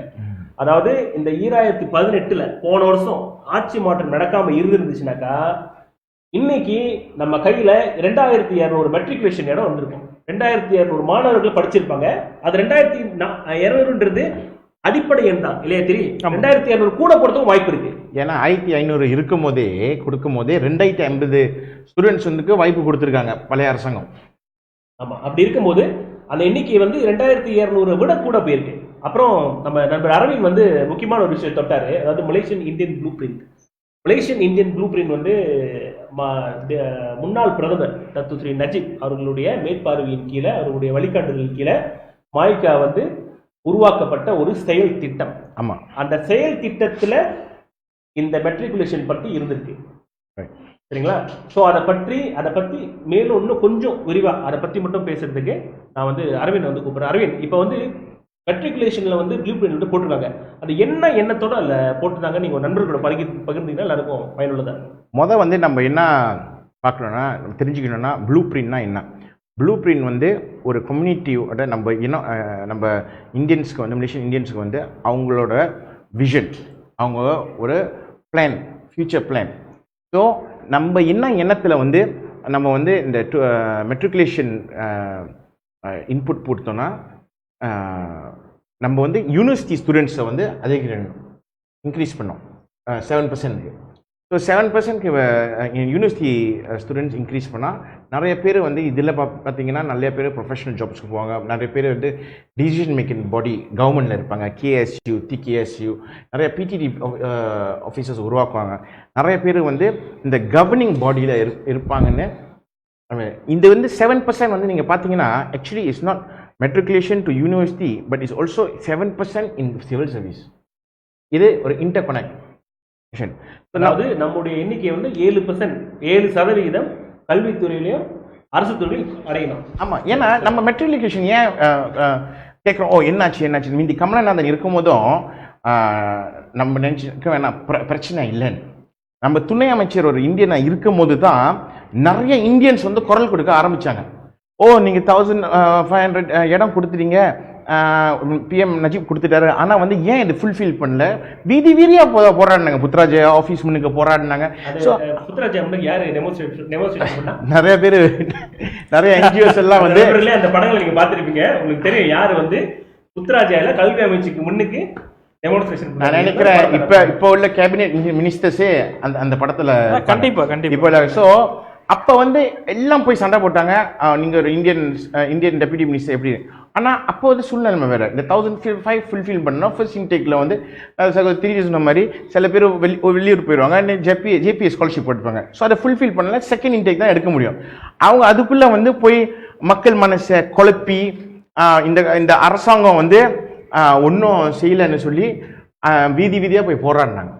இன்னைக்கு நீங்கள் பார்த்தீங்கன்னா நம்ம தேர்தல் முன்னுக்கு வந்து நம்ம வந்து ஒரு ப்ளூ பிரிண்ட் வெளியாக்கணும், நம்ம எதிர்கால திட்டம் என்ன. ஸோ அதில் வந்து மெட்ரிகுலேஷன் வந்து இட்ஸ் வெரி இம்பார்ட்டன்ட். ஏன் இம்பார்ட்டன்ட்னா we are going to வந்து நம்ம வந்து கவர்மெண்ட்ஸ் யூனிவர்சிட்டிஸ்க்கும் கவர்மெண்ட் சர்வீஸ் செக்டர் சிவில் சர்வீஸ்க்கும் வந்து நம்ம வந்து பட்டதாரியை தயார் பண்ணிட்டு இருக்கோம் மெட்ரிகுலேஷன் மூலியமாக. ஸோ அந்த தொலைநோக்கம் சிந்தனையில் தான் வந்து மலேசியன் இந்தியன் ப்ளூ பிரிண்ட் வந்து நான் இது பண்ணோம். ஆனால் நீங்கள் பார்த்தீங்கன்னா இன்னைக்கு சூழ்நிலைமை மாறிடுச்சு. இன்னைக்கு வந்து நம்மளுக்கு வந்து 4 அமைச்சர்கள் இந்திய அமைச்சர்கள் இருக்காங்க. ஓகே, ஆனால் வந்து மலேசியன் இந்தியன் ப்ளூ பிரிண்ட் வந்து அவங்க தள்ளி வச்சுட்டாங்க. I don't think so they are going to use the Malaysian Indian blueprint. Okay, ஏன்னா அந்த நடைமுறையில் ரீபிராண்ட் பண்ணிக்கிட்டாங்கன்னு தவிர, ஆனால் வந்து அவங்க வந்து அந்த இன்டி பற்றி இல்லை. அப்போனா இதை செயலாக்கணும்னு இல்லை, ஒரு தொலைநோக்க சிந்தனையே இல்லை. நீங்கள் பார்த்தீங்கன்னா ஃபார் எக்ஸாம்பிள் ஃபர்ஸ்ட் மெட்ரிகுலேஷன் நம்மளுக்கு வந்து 2500 கிடைச்ச டைம்லேயே நம்ம 2050 கொடுத்தோம். 2200 வந்து கொடுத்துட்டோம். ஆனால் அப்போ ஏப்ரலில் கொடுத்தோம், மேல வந்து ஆட்சி மறந்துச்சு. அதுக்கப்புறம் இன்னைக்கு வரைக்கும் முதல்ல நீங்கள் கேட்டீங்க டிரான்ஸ்பேரன்சி லிஸ்ட்டே வெளியாக்க முடியுமா இல்லையா. நம்ம வந்து லிஸ்ட்டே கேட்கல. நான் என்ன கேட்குறேன்னா இன்னைக்கு நம்ம என்ன கேட்குறோன்னா எத்தனை இடம் கொடுத்தீங்க. நம்ம 2200 இடம் வந்து கொடுத்துட்டோம். நீங்கள் எத்தனை இடத்த வந்து இந்திய மாணவர்கள் கொடுத்தீங்க போன 2018க்கு ஆண்டுக்கு. அந்த லிஸ்ட்டே இன்னும் கொடுக்காம, அந்த ஆன்சரே இன்னும் கொடுக்காம இருக்காங்க இந்த அரசாங்கம். 4 மினிஸ்டர்ஸ் இருக்காங்க, very good. in decision making body. You are the most supreme in the one of the most supreme decision making bodies, cabinet. We have 4 full ministers. 4 full ministersல இன்னைக்கு மெட்ரிகுலேஷன் பத்தி ஒரு மினிஸ்டர் கூட பேச முடியல. அது கூட பரவாயில்ல. நான் என்ன எனக்கு ரொம்ப ஷாக்கிங்னா மெட்ரிகுலேஷன் கிரைட்டீரியால வந்து போய் நீங்க செக் பண்ணுங்கன்னா by merit you must choose. Am I right? Yes. By merit. ஆனா நீங்க கமித்ரியன் ஓட நியூஸ் ஸ்டேட்மெண்ட்ல பாத்தீங்கன்னா 10% for B40 கொடுக்க போறாங்கன்னு வெளியே இருக்கீங்க. How can you mislead the students? ஏன்னா அப்ளை பண்ணும்போது பை மெரிட் தான் சொல்லியிருக்காங்க. How இது வந்து ஒரு தேர்தல் மேனிஃபெஸ்டோ இல்லை. சரி, அவங்க தேர்தல் மேனிஃபெஸ்டோவே தான் நிறைவேற்ற முடியல. ஆனால் ஸ்டூடெண்ட் லைஃப்பை போய் கெடுக்கக்கூடாது. இன்னைக்கு நீங்கள் பார்த்தீங்கன்னா B40 ஆளுங்க தான் நீங்கள் கொடுக்க போறீங்கன்னா இது வந்து உங்கள் வீட்டில் இருக்க பொருட்கள் இல்லை போய் கொடுக்க. இது வந்து ஒரு நாட்டின் ஃபியூச்சர். நல்லா அருமையாக சொன்னீங்க. நண்பர்களே, இப்போதும் முதல் சொன்னது தான். லைக் பண்ணுங்கள், ஷேர் பண்ணுங்கள், கமெண்ட் பண்ணுங்கள், உங்களுடைய கேள்விகளை வந்து முன்வைங்க. நம்ம தொடர்ச்சியாக சில கேள்விகள் எடுத்துட்டு மீண்டும் ஒரு சில கேள்விகளுக்கும் சந்திக்கிறோம். நன்றி. Now the matriculation thing has cropped up. Now we decided to have matriculation classes because we find that Malays do not take the higher school certificate and they cannot enter the university. So we provide a back door for them. It was entirely meant for back door for the Malays. But now the question is, why Malays only? Other people do much better and they cannot get into matriculation.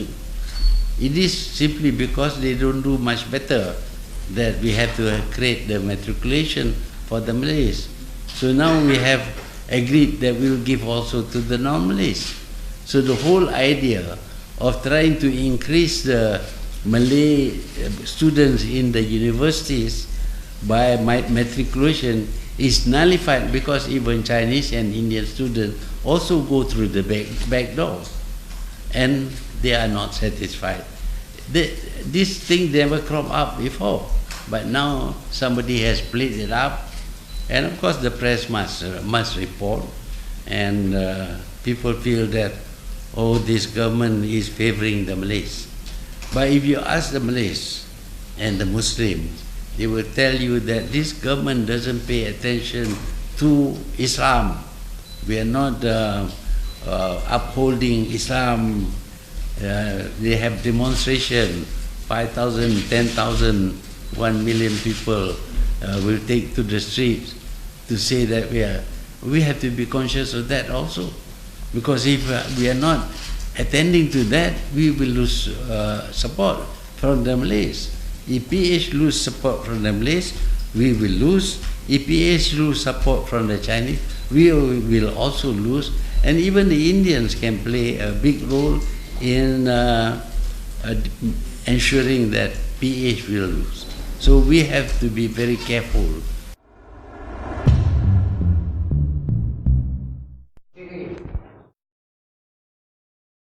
நண்பர்களே வணக்கம், மீண்டும் சந்திக்கிறோம்.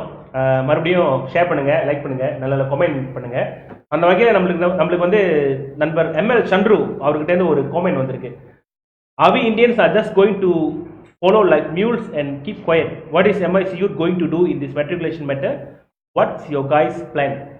இவர் என்ன கேட்டிருக்காரு அப்படின்னாக்கா, மைக்க இளைஞர் பகுதி இந்த விஷயத்தில் என்ன செய்ய போறீங்க, உங்களுடைய திட்டம் என்ன அப்படின்னு கேட்டிருக்காங்க. நண்பர்களே, நம்முடைய முக்கியமான திட்டம், அதாவது இப்போ செயல்படுத்திட்டு இருக்கோம், உங்கள்கிட்ட பேசிக்கிட்டு இருக்கோம். அதாவது இது சம்பந்தமான விழிப்புணர்வை மக்கள்கிட்ட கொண்டு போய் சேர்க்கணும்.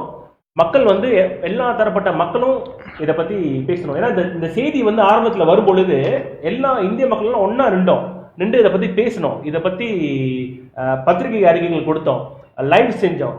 நம்ம அரவிந்த் போயிட்டு மெமரண்டம்லாம் கொடுத்தாங்க கல்வி அமைச்சர்கிட்ட இருந்து. அதை பற்றி நிறைய பேசிக்கிட்டு இருந்துச்சு. அதனால வந்து அரசாங்கமும் வந்து ஒரு கட்டாயத்துக்கு உள்ளாடுச்சு. இதுக்கான ஒரு பதில் கொடுக்கணும், இதுக்கான ஒரு தீர்வு கொடுக்கணும் அப்படின்ட்டு. இப்போ நீங்க பாத்தீங்கன்னாக்கா நமக்கு இந்த பிரச்சனை வந்ததே வந்து நமக்கு நம்முடைய மாணவர்களுக்கு வந்து இடம் கிடைக்கலன்றதுனால தான். ஆனா வந்து அதுக்கு தீர்வு கிடைச்சிருச்சா பாத்தீங்களா? தீர்வு கிடைக்கலன்னு அரவிந்த், தீர்வு கிடைக்கல. இப்போ வந்து அடுத்த பல்வேறு சிக்கல்களுக்கு நம்ம போயிட்டோம். அதனால வந்து இந்த பிரச்சனையை பத்தி நம்ம இன்னும் பேசணும். இது சம்பந்தமா நம்ம வந்து ஃபேஸ்புக்லயும் சரி எங்கேயும் நிறைய பேர் பேசணும். பேசும் பொழுது நாம் வந்து இது இது இது வந்து மீண்டும் இதுக்கு வந்து உயிர் கொடுக்கணும் அப்படின்னு நான் நம்புகிறேன். சரி, இப்போ அடுத்து வந்து நம்ம வந்து மெட்ரிகுலேஷனுடைய வரலாறை பற்றி பார்த்தோம். மெட்ரிகுலேஷன் ஏன் வந்துச்சுன்னு பார்த்தோம். சமூக நீதிக்காக தான் மெட்ரிகுலேஷன் கொண்டு வரப்பட்டதுன்னு பார்த்தோம். இந்திய மாணவர்களுடைய வாழ்க்கையை முன்னேற்றணும், அதுக்காக தான் பார்த்தோம். ஒன்று வந்து கல்வி வாய்ப்பு, இன்னொன்று வந்து இந்த மாணவர்கள் வந்து வெற்றி பெறணுன்றதுக்கு உறுதியான ஒரு வழி, அதுக்காகவும் பார்த்தோம். சரிங்களா? இப்போ இந்த வரிசையில் வரும்போது நமக்கு இன்னொரு சிக்கல் வந்துச்சு. என்னன்னாக்கா, இது வந்து ஒன் ஆஃப் இல்லை அப்படின்னு கல்வி அமைச்சர் சொல்லி, அது வந்து ஒன் ஆஃப் தான் அப்படின்னு வந்து கல்வி அமைச்சர் சொல்லியிருந்தாரு. நாம இப்போ வந்து நம்முடைய அந்த புள்ளி விவரங்களும் எண்ணிக்கையும் முன்னுக்கு வச்சுட்டோம், இதை நம்ம உறுதிப்படுத்திட்டோம். இது வந்து ஒன் ஆஃப் கிடையாது. அரசாங்கம் வந்து தொடர்ச்சியாக கொடுத்துட்டு இருந்தாங்க. இன்னும் இதை வந்து அதிகப்படுத்துறதுக்கான திட்டமும் இருந்துச்சு. இப்போ வந்து ஆட்சி மாற்றத்துக்கு பிறகு இந்த திட்டம் வந்து மாறிடுச்சு. சரிங்களா? இப்போ வந்து அரசாங்கம் வந்து ஒரு தீர்வு வச்சிருக்காங்க. என்ன தீர்வு அப்படின்னு நம்ம திருப்பி சொல்லுவார். அரசாங்கம் வந்து நம்ம இந்த பிரச்சனைக்கு நமக்கு கொடுத்துருக்கிற தீர்வு என்ன சரி, இப்போ அரசாங்கம் அறிவிப்பு செஞ்சாங்களா, அதை பற்றி கொடுத்துருக்கோம். ஒரு சில காலங்களுக்கு முன்னால் வந்து நம்மளோட கல்வி அமைச்சர் வந்து இந்த வருஷத்துல வந்து திட்டத்தை அறிவிச்சார். அதாவது இதுக்கு வந்து தீர்வு என்னவென்றால், இப்பொழுது இருக்கின்ற 25,000 இடத்திற்கு பதிலாக 40,000 இடமும் அதிகரித்து அதில் அதே 10 விழுக்காடு வந்து இடத்தை வந்து பூமிபுத்திரா இல்லாதவர்களுக்கு வந்து ஒதுக்கிட்டு கொடுக்கறதா வந்து அறிவிச்சிருந்தார். ஸோ இதை வந்து அனௌன்ஸ் பண்ணோன்னா பார்ப்பதற்கு பிரம்மாண்டமாக இருக்கின்றது. 40,000 இடம், அதில் 10%னா 4,000 இடம். அஸ்டானிஷிங், நல்லா இருக்கு. ஆனால் செயல்முறையில் பார்க்கும் பொழுது நம்ம வந்து இந்த வருடம் உள்ள பிரச்சனையை வந்து நம்ம வந்து பேசிக்கிருக்கோம். நம்ம அரசாங்கத்துக்கிட்ட இந்த வருடம் இந்த பிரச்சனை இருக்குன்னு நம்ம சொல்கிறோம். அவங்க வந்து 40,000க்கு இடத்தை கொடுத்துருவோன்றாங்க. ஆனால் இருக்கின்ற மெட்ரிகுலேஷன் காலேஜ் 17 காலேஜ் இருக்கின்றது. அதில் ஏறக்குறைய வருடாந்தரம் வந்து 25,000 மாணவர்கள் படித்து கொண்டிருக்கின்றார்கள். இது வந்து எல்லாருக்கும் தெரிஞ்ச உண்மை. இது வந்து ஸ்டாட்டிஸ்டிக்ஸ் இருக்கு. அப்ப இந்த 25,000 40,000க்கு அதிகரித்துக்கூடிய இடவசதி நம்மிடம் இருக்கின்றதா? 25,000 மாணவர்கள் வந்து 40,000 மாணவர்களுக்கு சொல்லிக் கொடுக்கக்கூடிய ஆசிரியர்கள், அந்த லெக்சரர்ஸ் நம்மிடம் இருக்கின்றார்களா? இதெல்லாம் பார்க்கும் பொழுது அதுக்கான பதில் அரசாங்கம் இன்னும் கொடுக்கவில்லை. அதற்கு அவருக்கு கொடுத்திருக்கின்ற ஒரே பதில், இதை பற்றி நான் வந்து மினிஸ்ட்ரி ஆஃப் ஃபைனான்ஸ் அவர்களிடம் வந்து கலந்துரையாடல் செய்ய போகிறோம். ஸோ இந்த கலந்துரையாடல் செய்த பிறகுதான் இந்த 40,000 இடமும் நடக்க போகிறதா இல்லை அதிலும் மாற்றங்கள் வரப்போகிறதான்னு நமக்கு தெரிய போகுது. There is no concrete answer from the ministry. 25,000 40,000 மாற்றுவதற்கு பரிந்துரை செய்கின்றோம்.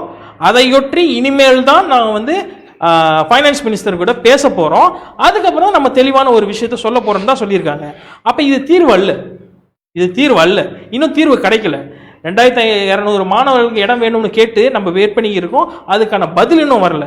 இந்த வருடம் எத்தனை மாணவர்களுக்கு கொடுத்துருக்காங்கன்ற கேள்வி கேட்டிருக்கோம், அதுக்கு இன்னும் பதில் வரல. இப்போ எல்லா கேள்விகளும் முன்வைத்த பிறகும் பதில் வரல, தாமதம் தான் நடந்துக்கிருக்கு. நண்பர்களே, இதில் இன்னும் ஒரு முக்கியமான ஒரு செய்தியை வந்து நான் சொல்லணுங்க. இதை பதிவு பண்ணணும். இது உங்களுடைய பார்வைக்கு நான் முன்வைக்கிறேன், உங்களுடைய சிந்தனைக்கு நான் முன்வைக்கிறேன். அதாவது வந்து கல்வி அமைச்சர் 28 ஜூன் அன்று ஒரு பத்திரிகை செய்தியில் சீன மாணவர்களுக்கு வந்து 1000 இடத்தை வந்து ஒதுக்கீடு செய்யறதா சொல்லியிருக்காரு. அதாவது இந்த புதிய கல்வி அமைச்சர் டாக்டர் மஸ்லி, அதாவது வந்து எல்லாமே வந்து மெரிட்ல போனோம் அப்படின்னு எடுத்த அரசாங்கம் வந்து 28 ஜூன் வந்து சீன மாணவர்களுக்கு 1000 இடம் ஒதுக்கியிருக்காங்க. சீன மாணவர்களுக்கு 1000 இடம் ஒதுக்குறது நம்மளுக்கு எந்த சிக்கலும் இல்லை. அவங்களுக்கு நீங்க ஒதுக்கலாம். அவங்களுக்கும் அவங்க மத்தியிலையும் வந்து உதவி பெறதுக்கான ஆட்கள் வந்து இருக்காங்க. சரிங்களா? சரி நண்பர்களே, ஒரு கேள்வி நான் எடுத்துக்கிறேன். நம்ம நண்பர் ஒருவர் சுப்பிரமணியம் சிவா அப்படின்றவர் ஒரு கருத்து தெரிவிச்சிருக்காரு, நான் பார்க்குறேன். Saya nak tanya mana bukti 2,200 Indian student masuk matrikulasi. Saya nak tanya aims universiti berapa kaum India yang dapat masuk. Dulu kutip duit daripada kaum India dan peruntukan dari kerajaan. Tapi kenapa தான் போட்டிருக்காரு, தான் அதில் ஏன்னு நினைக்கிறேன், ஏதாவது தாவை போட்டிருக்காரு. boleh jadi swasta dan CEO pula Velpari. இது வந்து ஒரு முக்கியமான கேள்வி தான் நான் நினைக்கிறேன். இவர் வந்து நாம வந்து மெட்ரிகுலேஷனை பற்றி பேசிகிட்டு இருக்கோம், அதாவது மெட்ரிகுலேஷன் பேசிகிட்டு இருக்கோம். இவர் வந்து எய்ம்ஸுக்கு போயிட்டாரு. ஆனால் பரவாயில்ல, இருந்தாலும் அவருக்கு ஒரு சந்தேகம் வந்துருச்சு, அதனால நம்ம தீர்க்க வேண்டிய கடமை நமக்கு இருக்குன்னு நினைக்கிறேன். அதாவது என்ன கேட்குறாருன்னா, 2,200 பேர் வந்து மெட்ரிகுலேஷன் போனாங்களுக்கு என்ன புக்தி அப்படின்னு ஒரு கேள்வி கேட்குறாரு. ரெண்டாவது கேள்வி வந்து என்ன கேட்குறாருனாக்கா, இந்தியர்களுடைய பணத்தை வச்சு தான் எய்ம்ஸ் யூனிவர்சிட்டியை கட்டுனீங்க.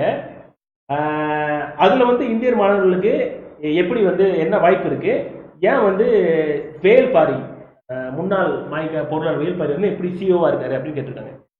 முதல் வந்து அவர் சிஓ இல்லை. நல்லா கேட்டுங்க.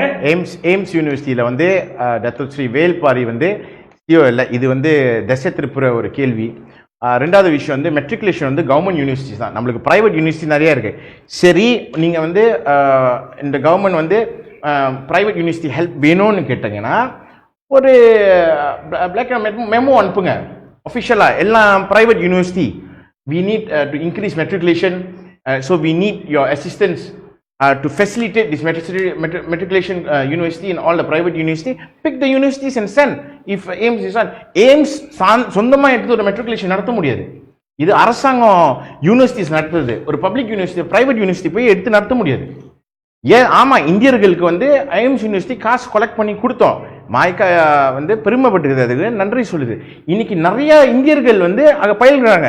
எம்ஐடி மூலியமா நம்ம லோன்ஸும் எடுத்து ஸ்காலர்ஷிப்பும் எடுத்து கொடுக்குறோம் எய்ம்ஸ் யூனிவர்சிட்டி இந்திய மாணவர்களுக்கு. மித்த இனத்த மாணவர்களுக்கு இல்லை, குறிப்பாக இந்திய மாணவர்களுக்கு மாய்கா இளைஞர் பிரிவு வந்து ஸ்காலர்ஷிப் வந்து எடுத்து வழங்கி கொடுத்துட்டு இருக்கோம். இந்த கேள்விக்கு தான் இன்னொன்று நான் ஜஸ்ட் ஒன் டச் அந்த 40% இன்க்ரீஸ் அப்படின்றது சகோதரர் திரி ஷேர் பண்ணாங்க. நான் என் வியூ ஷேர் பண்ணிக்கிறேன். நான் நினைக்கிறேன் அந்த 40% வந்து 40,000 மெட்ரிகுலேஷன் சீட்ஸ் வந்து இன்க்ரீஸ் பண்ண போது ஒரு தீர்வு கொடுத்துருக்காங்கன்னு சொன்னீங்களா, அது தீர்வு இல்லை. என்னை பொறுத்த வரைக்கும் இது ஒரு அரசியல் ட்ராமா. ஏன் ஒரு அரசியல் ட்ராமானா, ஒரு கேபினெட் இருக்கு, கேபினெட் மீட்டிங் வெனஸ்டே. கேபினெட் மீட்டிங்ல டிஸ்கஸ் பண்ணோம். இங்க வந்து எஜுகேஷன் மினிஸ்டர் வந்து சொல்றாரு, I have written to MOF Ministry of Finance will let us know. You can't make decisions like that. You have to speak in the cabinet meeting, you get your decision, then you give a press conference and tell exactly this is what. When you can tell Chinese சீனர்களுக்கு வந்து 1000 இடம் கொடுக்க முடியும்னு நீங்க ஆரம்பத்திலே சொல்லிட்டீங்க, ஏன் இந்திய மாணவர்களுக்கு நீங்க உங்களால சொல்ல முடியாத? சரி, இப்ப உள்ளதுக்கு நீங்க சொல்ல முடியாது. போன அரசாங்கம் நம்ம பிஎன் அரசாங்கம் இருக்கும்போது 2200 இடம் கொடுத்துருக்குமே, எவ்வளவு மாணவர்களுக்கு இடம் கொடுத்துருக்கீங்க நீங்க ஆட்சிக்கு வந்தோன்னே ஃபில்அப் பண்ணிருக்கீங்க, அது கூட அவங்களால சொல்ல முடியல. என்ன கேட்டீங்கன்னா இது அரசியல் ட்ராமா. இதை தூக்கிட்டு எம்ஓஎஃப்ல சொல்றது. இப்ப முந்தி வந்து எப்படின்னா மிந்தி வந்து நம்ம பிஎன் ஆட்சியில் இருக்கும்போது இந்த பக்கத்தனக்காரங்க என்ன பக்கத்தனக்கார தலைவர்கள் என்ன செய்வாங்கன்னா, பிஎன் சரியில்லை, பிஎன் சரி, கை நீட்டி வேண்டி அரசியல் செஞ்சுட்டாங்க. இப்ப நீட்ட முடியாதுல்ல. ஸோ அவங்களுக்குள்ளி இது வந்து ஒரு அரசியல் ட்ராமா நம்ம எல்லாம் வந்து பார்த்துட்டு இருக்கணும். ஸோ நான் என்ன சொல்றேன்னா, நீங்க பாருங்க, ஃபார் எக்ஸாம்பிள் வந்து 40,000 பீப்புள் இன்க்ரீஸ் பண்ணி ஃபேக்சுவலுக்கு வரும். எப்போதான் சொல்லுவாங்க, நீங்க பேசிட்டே இருப்பீங்க, உங்களுக்கு தெரியாது, மாய்க்கா ஏமாத்துவாங்க, மாய்க்காக்காரங்களே இப்படி தானே ரொம்ப ஸ்ட்ரீட் வைஸா இப்படி தான் பேசுறாங்க. ஸோ நம்ம கொஞ்சம் ஃபேக்ட்ஸ் நீங்க ஃபேக்ட்ஸ்குள்ள போகும்போது நம்ம யோகேந்திரன் தோழர் யோகேந்திரன் அவர் ஒரு கேள்வி கேட்டிருக்காரு. மெரிட் சிஸ்டம் என்றால் என்ன, அதை சற்று தெளிவாக விளக்கவும். மெரிட் அப்படின்னா என்ன? மெரிட்ன்றீங்க, மெரிட் வந்து qualification, following the qualification of a student. முதல்ல திரி வந்து அந்த கிரைட்டீரியா சொல்லும்போது எக்ஸ்பிளைன் பண்ணியிருக்காரு. through the student's qualification through SPM they can go inside matriculation, and அதான் மெரிட் சிஸ்டம். கோத்தா வந்து இத்தனை பெர்சன்டேஜ் வந்து இந்தியன்ஸ் கொடுக்கறது, இத்தனை பெர்சன்ட் வந்து சைனீஸ் கொடுக்குறது, இதுதான் கோத்தா டிஃபரன்ஸ். அதாவது நண்பர்களே, மெரிட் என்பது எல்லாரையும் ஒரு சமத்தட்டுல வச்சு எல்லா மாணவர்களும், அவர் ஏழ்மையில இருக்காரோ பணக்காரர் இருக்கார், ரோபர்ட் கோக் இருக்காரு மலேசியாவிலே மிகப்பெரிய பணக்காரர், அவரோட மகனையும் ஒரு இடத்துல வச்சு அதே இடத்துல தோட்டத்துல பால் வெட்டும் தொழிலாளி செய்யறாருல, அவரோட மனத்திலும் அதே சமதளத்துல வச்சு 2 பேருக்கும் ஒரு போட்டியை வச்சு அந்த போட்டியின் முடிவை வச்சு இடம் கொடுக்கறதே பேரு மெரிட். கோத்தான்றது இந்த இந்த வசதி குறைவா இருக்காரு பார்த்தீங்களா, இந்த வசதி குறைவான இருக்காரு பார்த்தீங்களா, அவருக்கு ஒரு ஊன்றுகோல் வேணும் இல்லையா, அந்த ஊன்றுகோல் கொடுக்கறது தான் கோத்தா. சரிங்களா? திரி இந்த மெரிட் சிஸ்டம் பற்றி பேசும்பொழுது தேர்ச்சி அடிப்படையில் தான் மெரிட். ஆமாம், அதாவது நீங்கள் நல்ல புள்ளிகள் மினிமம், அதாவது இது மெட்ரிகுலேஷன் படிப்பதற்கு இதுதான் குறைந்தபட்ச புள்ளிகள் இருக்க வேண்டும் என்றால் அதற்கு மேல் எடுக்கிற மாணவர்களுக்கு வந்து அந்த இடம் வழங்கப்படும். அதுதான் மெரிட் சிஸ்டம். கோட்டான்றது வந்து என்ன பொழுதுன்னா அதே புலி சிஸ்டம் இன்னும் இருக்கின்றது. அதிலும் இன்னும் அதிகமாக இன்னும் ஒரு சேஃப்டி, அதாவது இந்த திட்டத்தின் மூலியமாகவே அதிலும் ஒரு 1000 இடம் வந்து பிரத்யேகமாக இந்திய மாணவர்களுக்கு ஒதுக்கி கொடுக்கின்றோம், இல்ல பிரத்யேகமாக சீன மாணவர்களுக்கு ஒதுக்கி கொடுக்கின்றோம். அதுதான் கோட்டா சிஸ்டம். கோட்டா சிஸ்டம் இருக்கிறதுனால மெரிட் பார்க்கலன்னு இல்லை, மெரிட் மூலியமாக தான் இன்னமும் மாணவர்களை வந்து நம்ம சூஸ் பண்றோம். ஆனா எல்லோரையும் ஒரே இடத்தில் வைத்து அதிலிருந்து எடுப்பதற்கு பதிலாக இந்திய மாணவர்களை பிரித்து எடுத்து அதில் தலை சிறந்த மாணவர்களுக்கு முன்னுரிமை கொடுத்து மெரிட் நம்ம வந்து மெட்ரிகுலேஷன்ல இடம் கொடுக்குறோம். ஸோ மெரிட் சிஸ்டம் வந்து டோட்டலாக எல்லாரையுமே ஒரே சீராக வைத்து பார்க்கின்றோம். கோட்டா சிஸ்டமில் இந்திய மாணவர்களை மட்டும் பிரத்யேகமாக எடுத்து அதில் தலை சிறந்த மாணவர்கள், தகுதியான மாணவர்களுக்கு அந்த இடத்தை கொடுக்குறோம். இவ்வளோதான் வித்தியாசம். நல்ல அருமையான விளக்கம். இதை விட சிறப்பாக விளக்க முடியாது அப்படின்னு நான் நம்புறேன். அருமை, நீங்க சில எண்களை வந்து நண்பர்களோட பகிர்ந்துக்கணும் அப்படின்னு சொன்னீங்க.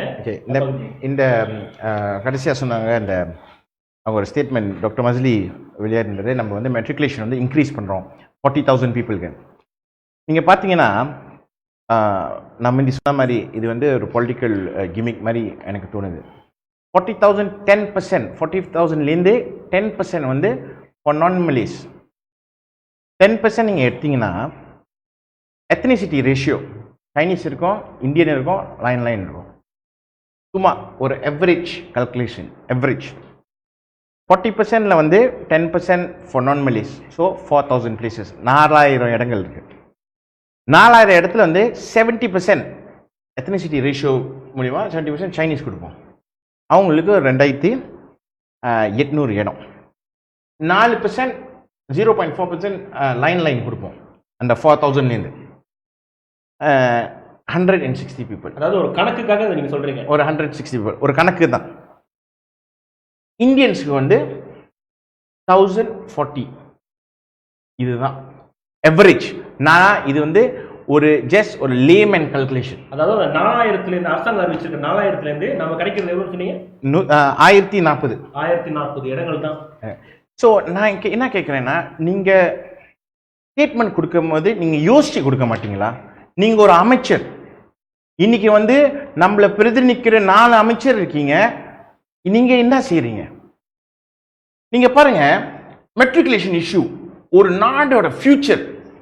ஏன்னா இந்தியன்ஸ் சொன்ன மாதிரி it doesn't only contribute to matriculation but also the intake for the universities, அப்புறம் வேலை வாய்ப்பு இன் கவர்மெண்ட் செக்டர்.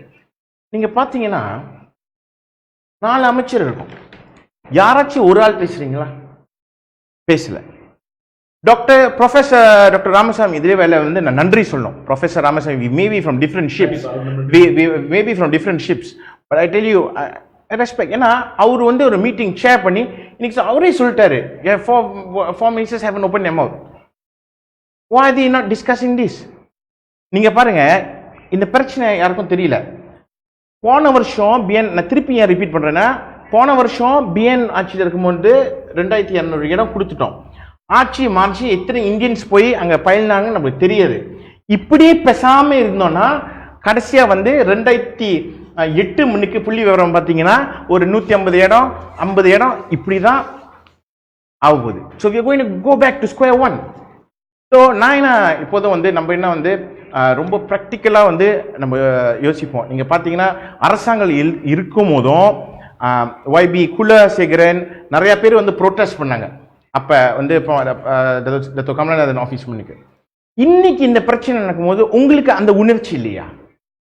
உங்களுக்கு வந்து இந்த நாட்டு ஃபியூச்சர், இந்தியன்கள் ஃபியூச்சர்ஸ் வந்து உங்க கண்ணுக்கு தெரியலையா?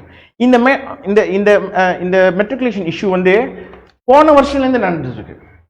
ஆனா எப்ப விழிப்புணர்வு கிடைச்சிச்சுன்னா, இப்ப ஸ்டூடெண்ட்ஸ் வந்து அவங்களே சொந்தமா சோஷியல் மீடியால வீடியோ எல்லாம் செஞ்சுட்டு இருக்காங்க. ஒரு மாணவி பார்த்தேன், அவங்க ஃபேமிலியே கண்ணீர் விடுது. So they don't get the place. So நீங்க என்ன செய்ய போறீங்க இதுக்கு?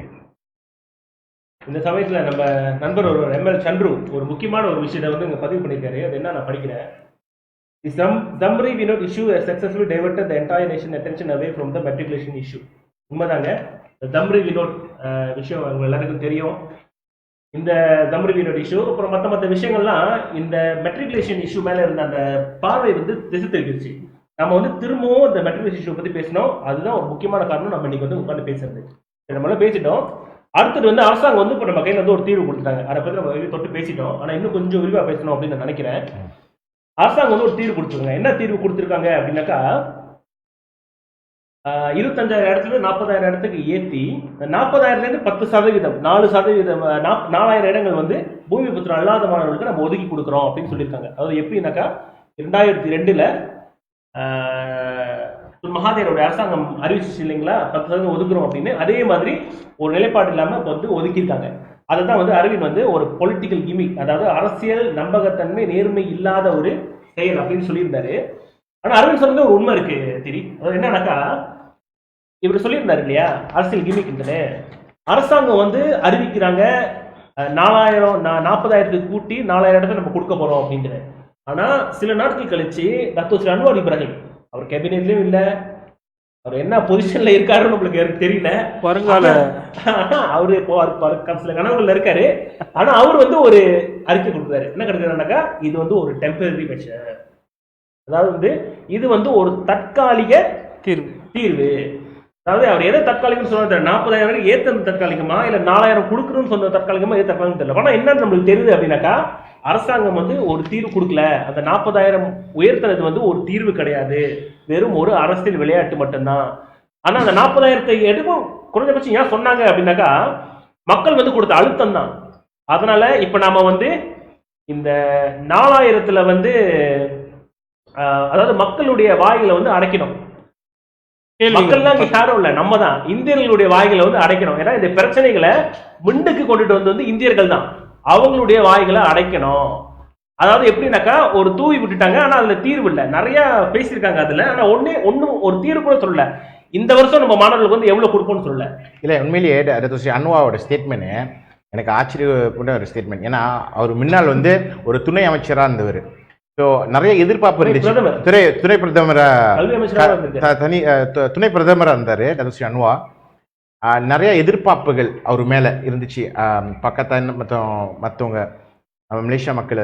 ஆனால் அவர் ஒரு ஸ்டேட்மெண்ட் கொடுக்குறாரு, இது தற்காலிகம். நீங்கள் ஒரு வருஷம் மெட்ரிகுலேஷன் இன்டேக்கை வந்து நீங்கள் குறைவான இந்தியன்ஸ் கொடுத்தீங்கன்னா, that will generate less graduates in the government university placement. அது மட்டும் இல்லை, நீங்கள் வந்து சிவில் சர்வீஸில் வந்து கொரோனா இந்தியன்ஸை தான் உருவாக்க போகிறீங்க. ஸோ எப்படி நீங்கள் வந்து தற்காலிகம்னு சொல்லுது, எது நிரந்தரம் தெரியுமா? எஜுகேஷனு, டெய்லி சாப்பிட்றது, டெய்லி தூங்குறது, டெய்லி படிக்கிறது, இது வந்து நிரந்தரம். எஜுகேஷன் எப்படி நீங்கள் தற்காலிகமாக ஸ்டாப் பண்ணு சொல்லுவீங்க? தற்காலிக ஒரு முடிவு. இந்த பிரச்சனை என்னென்னா, we are going back to square one. ஒரு அரசாங்கம் முன்னோக்கி போகணுன்னு தவிர பின்னோக்கி போகக்கூடாது. நண்பர்களே, இது வந்து ஒரு சேஞ்ச் ரியாக்ஷன். அதுதான் அரவிந்த் சொல்றது. அதாவது 4,000க்கு ஏற்றுறாங்க, நம்மளுக்கு இடம் வந்து உறுதிப்படுத்தலை. அப்புறம் ஒரு எண்களை கொடுத்தாரு. அதாவது அந்த 4,000 எண்கள் அடிப்படையில் கூட நம்மளுக்கு வெறும் ஒரு 1000 தான் கிடைக்கிறதுக்கு வாய்ப்பு இருக்கு அப்படின்னு சொன்னாரு. அப்புறம் இதோட செயின் ரியாக்ஷன் பற்றி சொன்னாரு. அதாவது வந்து நம்முடைய பல்கலைக்கழகத்தில் நம்முடைய 7% அந்த கனவு வந்து எட்டுறதுக்கு இது ஒரு தடையா இருக்கும். சிவில் சர்வீஸ், அதாவது அரசாங்க வாய்ப்புலையும் அரசாங்க வேலைகளுக்கு, அதாவது பல்கலைக்கழக பட்டதாரிகள் குறைஞ்சிட்டாங்க அப்படின்னாக்கா அவங்களுக்கு தான் முன்னுரிமை கொடுக்குறாங்க அரசாங்க சேவையில வந்து சேர்றதுக்கு. அப்ப அவங்களுக்கு அது குறைஞ்சிருச்சுனாக்கா இயல்பாகவே வந்து அந்த அரசு சேவையும் நம்மளுடைய மாணவர்கள், நம்முடைய தம்பி தங்கைகள் போய் சேர்றது வந்து குறைஞ்சிரும். சரிங்களா? ஸோ மறுபடியும் திரும்பி நான் வரேன். இந்த 40,000 வந்து ஒரு தீர்வா அப்படின்னு கேட்டாக்கா, 40,000 வந்து தீர்வல்ல, வெறும் கண் துடைப்பு மட்டும்தான்ன்றது ஒரு பொலிட்டிக்கல் கிமிக்ன்ற ஒரு வருத்தமான ஒரு விஷயம். அதாவது மக்கள் வந்து தொடர்ந்து இதை பத்தி பேசணும், தொடர்ந்து இதுக்கான அழுத்தங்களை வந்து கொடுக்கணும். இப்ப அரசாங்கம் வந்து இந்த ஒரு தீர்வை கொடுத்துருக்காங்க. சரிங்களா? அதை பத்தி நம்ம பேசிட்டோம். அது வந்து ஒரு கண் துடைப்பு அப்படிதான் அப்படின்ட்டு. இங்கிருந்து நம்ம எப்படி போகணும், நம்முடைய மாணவர்கள் என்ன செய்யணும், நாம என்ன செய்யலாம் அப்படின்றத பத்தி கொஞ்சம் சொல்லுங்க. இந்த 40,000 இடம்ன்றது கண்டிப்பாக சாத்தியமானா இந்த வருடம் சாத்தியமில்லைன்றது தெளிவாக தெரியுது. இந்த வருடம் 40,000 உடனடியாக உருவாக்க முடியாது என்பது ஆணித்தனமாக தெரிகின்றது. ஆகவே இப்போ நம்ம வந்து அரசாங்கத்துக்கிட்ட நம்ம என்ன கேட்கணுன்றா, இப்பொழுது இந்த வருடம் மாணவர்களுக்கு என்ன பதில், என்னதான் தீர்வு கொடுக்க போகிறோம், உண்மையிலே எத்தனை மாணவர்களுக்கு தான் இடம் கிடைக்க போகுது, இது நமக்கு தெரியணும். இதை வந்து கூறக்கூடிய ஒரே தரப்பு யாருன்னா அரசாங்கம் தான், கல்வி அமைச்சு தான் நம்மிடம் கூற வேண்டும். இந்த வருடம் இந்திய மாணவர்களுக்கு எவ்வளவு கிடைக்குதுன்னு. இன்னொரு விஷயத்தை நான் வந்து நான் தெளிவாக இங்கே வந்து பதிவு செய்யணும்னு நினைக்கிறேன். 4000 இடம், 40,000ல் 4000 இடம் பூமிபுத்திரா இல்லாத மாணவர்கள், அதாவது சீனர்கள், இந்தியர்கள், மற்ற மாணவர்களுக்கு கொடுக்கும் பொழுது அது மெரிட் சிஸ்டமில் நீங்கள் ஓப்பன் பண்ணுறீங்க. அந்த 4000 இடமும் இந்த மெரிட் சிஸ்டமில் ப்ரோ அண்ட் கான் ரெண்டுத்தையும் நான் சொல்கிறேன். வாய்ப்பு என்ன இருக்குதுன்னா 4000 இடமும் இந்திய மாணவர்களுக்கு போய் சேரக்கூடிய வாய்ப்பு இருக்கின்றது, மெரிட்ல அவங்க நல்லா இருந்தாங்க. கோன் என்னன்னா அந்த 4000 இடமும் நமக்கு கிடைக்காமல் மற்ற மாணவர்களுக்கு போய் சேரக்கூடிய வாய்ப்பும் இருக்கின்றது. இதுதான் உண்மை. நம்மளோட பழைய சரித்திரத்தை பார்க்கும் பொழுது ஓப்பன், அதாவது மெரிட் சிஸ்டம்ல வந்து இந்திய மாணவர்களை நம்ம கொடுக்கும் பொழுது நம்மளோட பங்கேற்புன்றது மிக குறைவாக தான் இருக்கின்றது. எப்ப வந்து ஒரு குறிப்பிட்ட இடத்தை இந்திய மாணவர்களுக்குன்னு பிரத்யேகமாக ஆணித்தனமாக அடித்து ஒதுக்கி அதற்கு வந்து செயல்படுத்தி இருக்கோமோ அப்பதான் அந்த 1500 இடத்தையும் நிரப்பியிருக்கோம். 300 இடம் வந்து 1000 இடம் வந்து பூமிபுத்திரா அல்லாதவர்களுக்கு கொடுத்து அதில் இந்திய மாணவர்கள் எவ்வளவு முடியுமோ எடுத்துக்கணும்னு சொல்லும்போது நம்ம அதில் வந்து சிறப்பான மாணவர்கள் பங்கேற்பு இல்லை. 150 மாணவர்கள் சேர்ந்திருக்காங்க, 200 மாணவர்கள் சேர்ந்திருக்காங்க. அங்கே இடம் மேபி 1000 மாணவர்கள் இருந்திருக்கலாம். ஆகவே மறுபடியும் நம்ம 4000 இடத்தை வந்து பூமிபுத்திரா அல்லாத மாணவர்களுக்குன்னு திறந்து கொடுத்துட்டு அதில் இந்திய மாணவர்கள் போட்டி போடுங்கன்னு சொல்லும்போது அதில் எத்தனை மாணவர்கள் போய் அதில் தேய்த்து இடம் எடுப்பாங்கன்னு நமக்கு தெரியல. அந்த எண்ணிக்கை குறைந்தால் என்ன ஆகும்னா பல்கலைக்கழகங்களில் நம்மளோட இந்திய மாணவர்கள் எண்ணிக்கையும் குறையும், பட்டதாரிகள் உருவாக்கும் எண்ணிக்கையும் குறையும். ப்ரொஃபஷனல் இந்தியர்கள், படித்த பட்டதாரிகள் இந்தியர்கள் உருவாகும் எண்ணிக்கை குறையும். ப்ரொஃபஷனல் ஜாப்ஸ்ல உட்கார்ற இந்தியர்களோட எண்ணிக்கை குறையும். இதெல்லாம் வந்து ஒரு செயின் ரியாக்ஷன். இந்த ஒரு விஷயத்துல இவ்வளவு பாதிப்பு இருக்கின்றத இந்தியர்கள் உணர வேண்டும். அதனால தான் அந்த கோட்டா சிஸ்டம் அந்த 2200 கண்டிப்பாக கேட்கிறோம். அதிகமாக கொடுக்காட்டி கூட பிஎன் அரசாங்கம் நம்ம கிட்ட ஏற்கனவே கொடுத்த இடம் 2200 வந்து மாயிக்கா கேட்டு வாங்கின இடத்தை தற்காத்து கொள்ள வேண்டிய அவசியம் நம்ம சமுதாயத்துக்கு இப்ப இருக்கின்றது. சரி, நல்லா சொன்னீங்க நண்பர்களே. இந்த இப்ப அரசாங்கம் வந்து ஒரு அறிவிப்பு கொடுத்திருக்காங்க. இந்த அறிவிப்பு வந்து பல அழுத்தங்களுக்கு பிறகுதான் அந்த அறிவிப்பு வந்து கொடுத்திருக்காங்க. ஒரு தீர்வா நம்மகிட்ட முன்னுக்கு வச்சிருக்காங்க. ஆனா இப்ப பசியில இருக்கிற நம்ம மாணவர்கள், அதாவது இப்ப வாய்ப்பு கிடைக்காத மாணவர்கள் என்ன தீர்வுன்னு அரசாங்கம் நம்மளுக்கு சொல்லல. இதுக்கப்புறம் நம்மளுக்கு எதிர்காலத்தை எவ்வளவு கிடைக்கும்னு சொல்லல. அதனால இந்த அழுத்தங்கள் வந்து நம்ம தொடர்ந்து கொடுக்கணும். நம்முடைய அமைச்சர்கள் பார்த்தீங்கன்னாக்கா அவங்களுடைய வரதுக்கு முன்னே கூட நான் அவங்களுடைய ஃபேஸ்புக்லாம் கூண்டு பார்த்தேன். இதை பற்றி எதுவும் கருத்து தெரிவிச்சுருக்காங்கன்னா அவங்க எதுவும் கருத்து தெரிவிக்கல. நம்ம அரவிந்த் சொன்ன மாதிரி நம்ம பினாங்கு துணை முதல்வர் டாக்டர் ராமசாமி தான் அதை பற்றி பேசியிருக்காரு.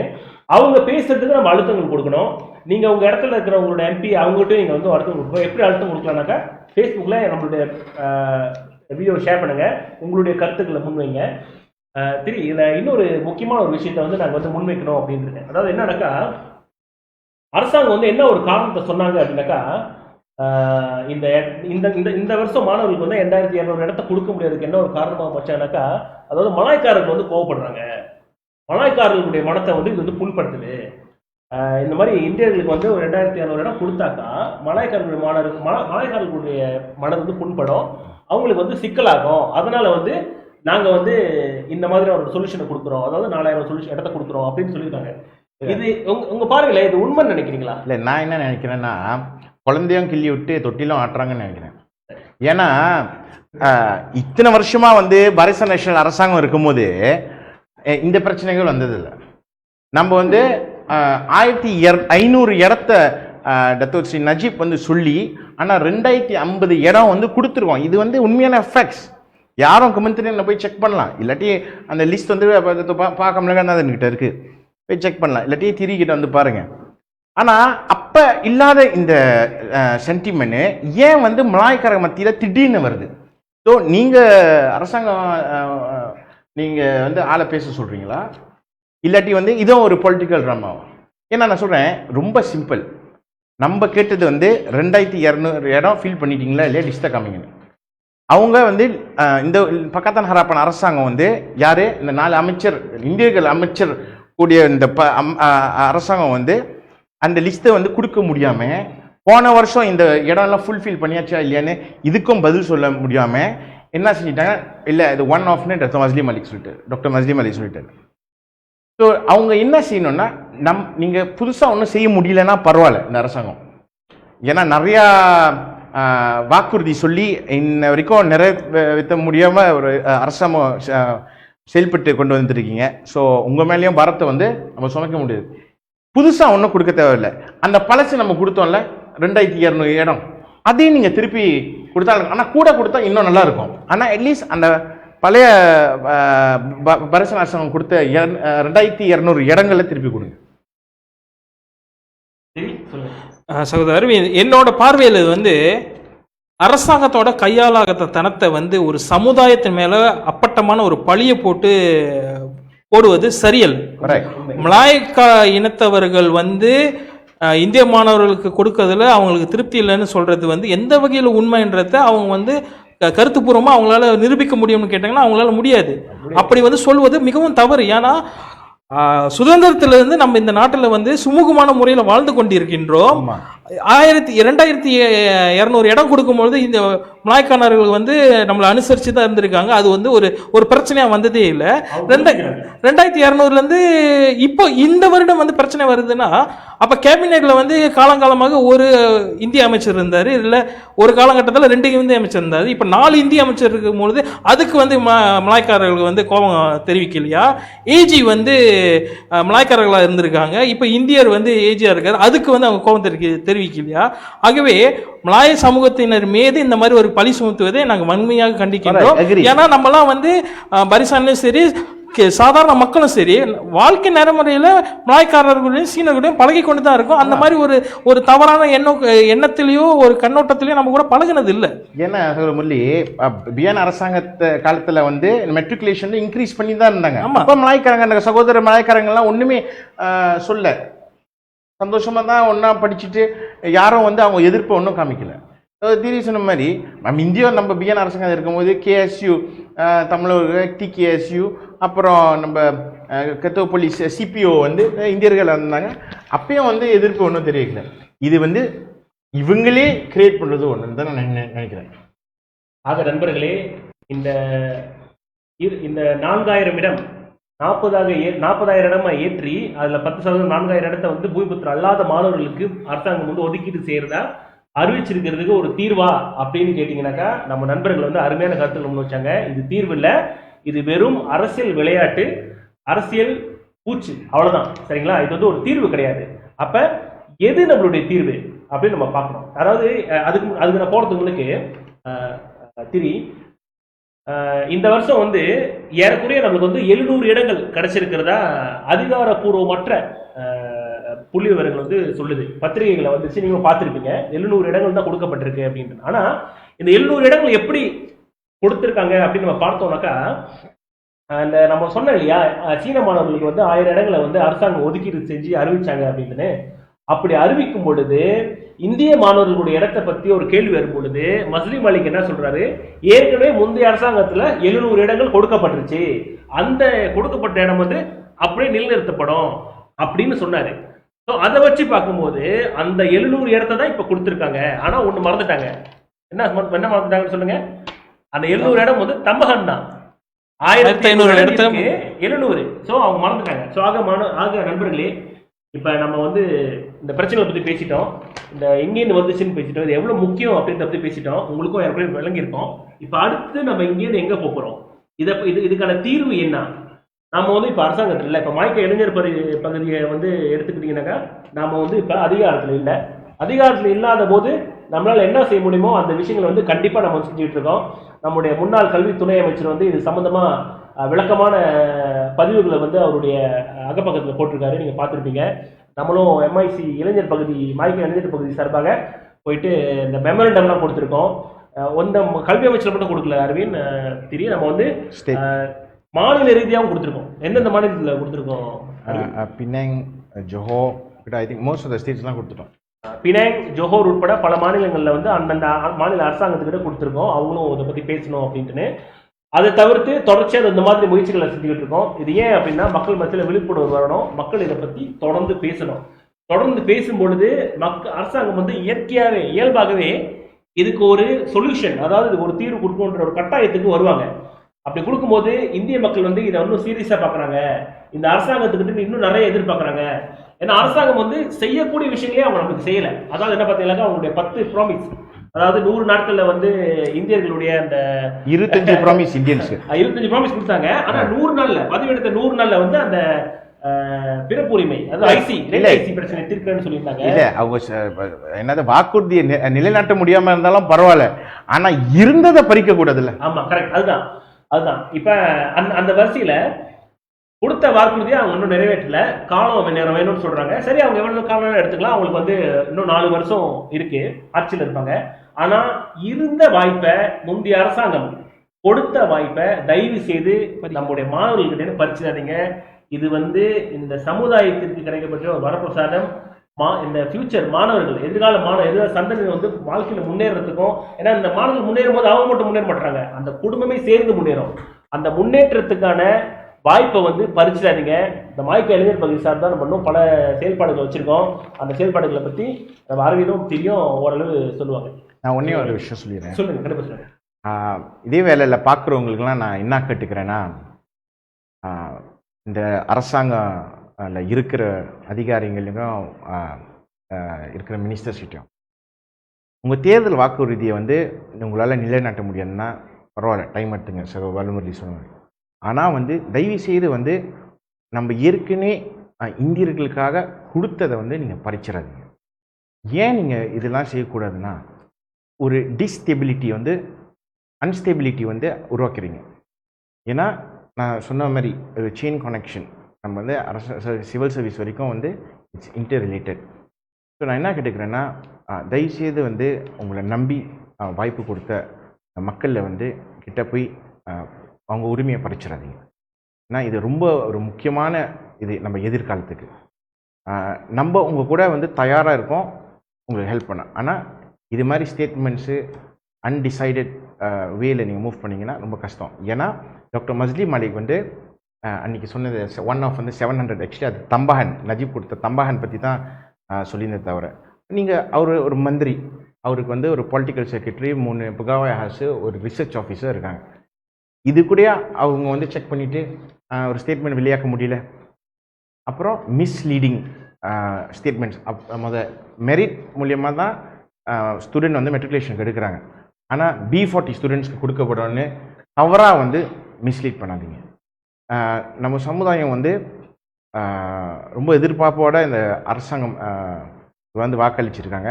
ஸோ தயவுசெய்து வந்து உங்களால் நிறைவேற்ற முடியலன்னா பரவாயில்ல உங்கள் தேர்தல் வாக்குறுதியை, ஆனால் இருக்கிறது போய் பறிச்சிடாதீங்க அப்பாவி ஸ்டூடெண்ட்ஸ் கிட்ட. ஸோ இதே வேலை தாழ்மையாக கேட்டுக்கிறேன்.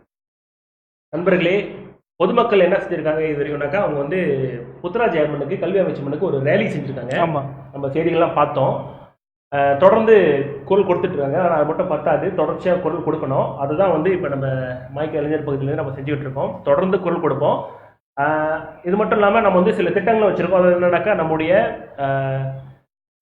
மெம்பர் ஆஃப் பார்லிமெண்ட், அலி பார்லிமெண்ட், நம்முடைய கவசானில் இருக்கிற அலி பார்லிமெண்ட் மூலமாக அழுத்தம் கொடுத்து இதை பற்றி பேசுங்க அப்படின்னு சொல்லி அழுத்தம் கொடுக்கறதுக்கான வேலைகளையும் நம்ம செஞ்சுக்கிட்டு இருக்கோம்.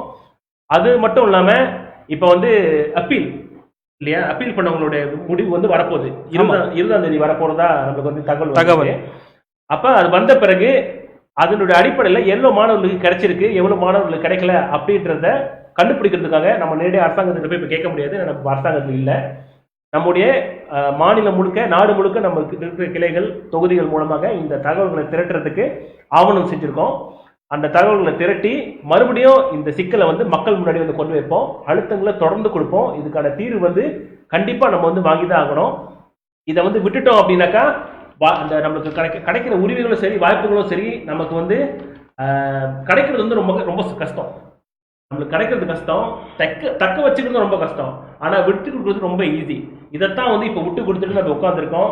கண்டிப்பா அதை வந்து விட்டு கொடுக்காம திரும்பவும் தக்க வைக்கிறதுக்கான எல்லா முயற்சிகளும் நம்ம எடுப்போம். நம்முடைய முயற்சிகளுக்கு வந்து இளைஞர்களுடைய முயற்சிகளுக்கு வந்து நம்முடைய கட்சியினுடைய அடையாளத்தை பார்க்காதீங்க. நம்மளுடைய மாணவர்களுடைய எதிர்காலத்துக்காகவும், நம்முடைய மாணவர்களுடைய முன்னேற்றத்துக்காகவும், நம்முடைய ஒட்டுமொத்த சமுதாயத்தின் ஒளிமயமான எதிர்காலத்துக்காகவும் கண்டிப்பா நம்மளோட குரல் கொடுங்க, நம்மளோட சேர்ந்து நில்லுங்க. இந்த பிரச்சனையில கண்டிப்பா ஒரு தீர்வு காணுறதுக்கு நம்ம போராடுவோம். என்னுடைய கருத்து என்னன்னா, நான் என்ன வேண்டிக்கிறேன்னா, அரசாங்கமும் சரி, அரசு சார்பற்ற இயக்கங்களும் சரி, அரசு கட்சிகள் இருக்கிற இந்திய பிரதிநிதிகளும் சரி, அரசியல் பேதமின்றி இந்த விஷயத்தை வந்து ஒரு கல்வி விஷயம், ஒரு சமுதாயத்தோட அடிப்படை உரிமை விஷயமாக கருதி ஒன்றிணைந்து நமக்கு வர வேண்டிய இந்த உரிமையை ஒன்றாக நின்று நம்ம கேட்டு வாங்க வேண்டும்.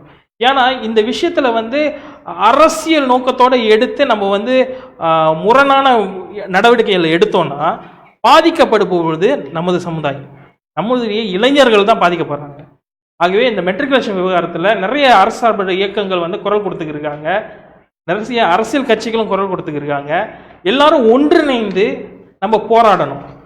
கரைப்பார் கரைத்தால் கல்லும் கரையும்னுவாங்களே, அந்த மாதிரி நம்ம எல்லாரும் ஒன்றிணைந்து ஒரே குரலாக இது நமக்கு வேண்டும் என்று உறுதியாக இருந்தால் அரசாங்கம் காதில் கண்டிப்பாக விழுவது மட்டுமில்லாத அதை கொடுக்க வேண்டிய நிர்பந்தத்திற்கு நம்ம அவங்களை கொண்டு செல்ல முடியும். இதை தான் நம்ம செஞ்சாகும், இதை தான் செய்வாங்கன்னு நான் வந்து தாழ்மையோட கேட்டுக்கொள்கிறேன். அதோடு நண்பர்களே, நாம் எடுக்கிற முயற்சி மட்டும் இல்லை, வெளியே இருக்கிற நண்பர்கள், வெளியே இருக்கிற இயக்கங்கள் இது சம்மந்தமாக என்ன முயற்சி எடுத்தாலும் அவங்களுக்கு முழு ஆதரவு கொடுக்கறதுக்கு நம்ம தயாராக இருக்கோம்.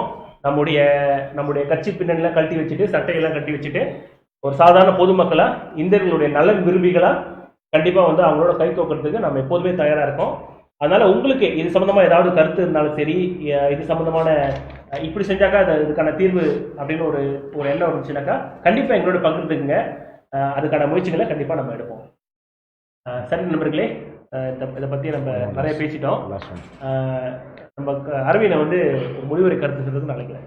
ஓகே, என்னன்னா இந்த 2வது தவறான ரிசல்ட்ஸ் வந்தோடனே வந்து மாய்கா இளைஞர் சீஃப் தினா வந்து சொல்லியிருக்காரு, நம்ம வந்து ஒரு கம்ப்ளைண்ட் பாக்ஸ் ஆரம்பிக்க போகிறோம், மெட்ரிகுலேஷன் ஒன்லி. ஸோ யார் உங்களுக்கு வந்து உங்களுக்கு கிடைக்கல, உங்கள் ரிசல்ட்ஸ் வச்சு உங்களுக்கு கிடைக்கலன்னா நம்ம வந்து ஒரு ப்ரெஸ் கான்ஃபரன்ஸ் வைப்போம். அப்போ உங்களுக்கு தெரியும் அந்த டீட்டெயில்ஸ் எல்லாம் இமெயில் மூலியமாக. ஸோ நீங்கள் வந்து ரொம்ப கஷ்டப்பட்டு நீங்கள் வர வேணாம். மித்தவங்க செஞ்ச மாதிரி உங்களை வந்து வீதி போராட்டத்தில் வந்து வீதி போராட்டத்தில் வந்து இன்வால்வ் ஆக கொஞ்சம் தடுக்கிறோம். ஏன்னா வந்து உங்களுக்கு தெரியும், முந்தி இப்போ இருக்கிற அமைச்சர்கள்லாம் முந்தி வந்து போராடி இன்னைக்கு மந்திரி ஆனான கூட ஒன்றும் செய்ய மாட்டாங்க. So we don't want to implicate you all. But என்னன்னா நீங்கள் வாய்ஸ் அவுட் பண்ணோம். If you all can voice out பண்ணால் சோஷியல் மீடியா மூலியமாக வாய்ஸ் அவுட் பண்ணுங்கள். அதே வந்து ஒரு பவர்ஃபுல் டூல். 2வது வந்து நம்ம ஒரு கம்ப்ளைண்ட் பாக்ஸ் ஆரம்பிக்கணும், பிகாஸ் நம்மளுக்கு வந்து ஃபேக்ட்ஸ் அண்ட் ஃபிகர்ஸ் வேணும். ஸோ ஃபார் தட் வந்து இந்த கம்ப்ளைண்ட் பாக்ஸ் வந்து சீஃப் தினா மூலியமாக செய்கிறோம். நோ மேட்டர் வாட் வந்து நான் என்ன தெரிஞ்சுக்கிறேன்னா, apart from political backgrounds, MIC youth is with y'all. ஏன்னா தன்ஸ்ரீ விக்னேஸ்வரனும் வந்து அவர் கருத்து சொன்னார், மெட்ரிகுலேஷனை பிடிச்சி வாங்கி கொடுத்துருந்தோன்னு. அப்புறம் வந்து இதே வேலையில் வந்து நான் என்ன சொல்லிக்கிறேன்னா, பார்லிமெண்ட்டில் வந்து நம்மளுக்கு 2 செனட்டர்ஸ் இருக்கார், doctor ஆனந்தனும் doctor D மோகனும்.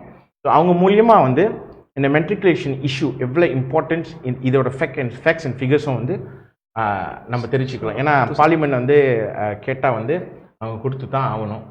So we will definitely make use of them to get this issue. நம்ம வந்து மாய்கா இளைஞர் ஒரு சாம்பியன் ஆகணும்னு நம்ம ஆசைப்படல. ஆனால் என்ன ஆசைப்பட்டோம்னா, நம்ம முந்தி அரசாங்கம் இருக்கும்போது நம்ம என்னென்ன செஞ்சுருக்கோம், அதை பார்க்காம என்ன செஞ்சுருக்கோம், உண்மை என்ன, இன்றைக்கி வந்து நடைமுறை வாழ்க்கையில் இன்றைக்கி உள்ள நடைமுறை வாழ்க்கையில் அவங்க செய்கிறது என்ன எடுத்து காமிக்கிறோம். நம்ம இன்னும் குத்தம் சொல்கிறதுக்காக வந்து இந்த இன்டர்வியூஸ்க்கு அக்ரி பண்ணல. ஏன்னா நிறைய பேருக்கு புரியல, நிறைய பேர் அண்டர்ஸ்டாண்ட். ஸோ வந்து எஜுகேஷன் பீரோ, ஸோ அவங்க தெரியும். ஸோ பொலிட்டிக்கலும் கவர்னன்ஸுக்கும் வந்து அவங்க என்னையும் அழைச்சிருக்காங்க. ஸோ மக்களுக்கு தெரியணும் இது எவ்வளோ இம்பார்ட்டன்ட்னு. So start voicing out, let's stay united. நன்றி. ஆக நண்பர்களே, இன்று மக்கள் பார்வை நிகழ்ச்சியில் ஒரு முக்கியமான தகவலை வந்து அலசி ஆராய்ச்சோம். மெட்ரிகுலேஷன் எங்கேருந்து ஆரம்பிச்சிச்சு, அதோட பின்னணி என்ன, எதுக்காக கொடுக்கப்பட்டுச்சு, இந்திய மாணவர்களுக்கு எவ்வளோ கிடச்சிச்சு, தொடர்ச்சியாக எவ்வளோ கொடுத்துட்டு வந்தாங்க, இப்போ ஆட்சி மாறின பிறகு எப்படி இந்த விஷயம் மாறினுச்சு, அரசாங்கம் கொடுத்துருக்கிற அறிக்கைகளோட பின்னணியை நம்ம அலசணும். அரசாங்கம் கொடுத்துருக்க ஒரு தீர்வு வந்து உண்மையிலேயே ஒரு தீர்வா அப்படின்னு கவனித்தோம். அடுத்துட்டு வந்து நம்ம என்ன செய்யணுன்றதை பற்றி நம்ம பேசிட்டோம், ஏற்கனவே என்ன பேசிட்டோம். ஆனால் தொடர்ந்து இதை பற்றி பேசுவோம். இனி அடுத்து வரும் காலகட்டங்களில், அடுத்து வரும் நிகழ்ச்சிகளில் தொடர்ந்து உங்களை சந்தித்து எங்களுடைய கருத்துக்களை வந்து பரிமாறிப்போம்.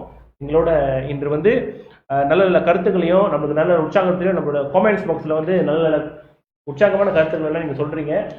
அவங்க எல்லாருக்கும் நன்றி. அந்த வகையில் தொடர்ந்து நம்ம வந்து மக்களுக்காக எப்போதும் குரல் கொடுப்போம். மைக்கா வந்து தொடர்ந்து மக்களுடன் சேர்ந்துருக்கோம். நன்றி, வணக்கம்.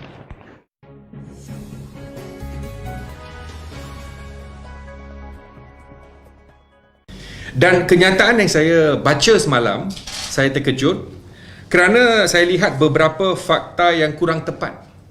Dan saya pasti maklumat ini, mereka mengeluarkan maklumat ini mungkin atas desakan ataupun diminta oleh sesuatu orang untuk mengeluarkan maklumat.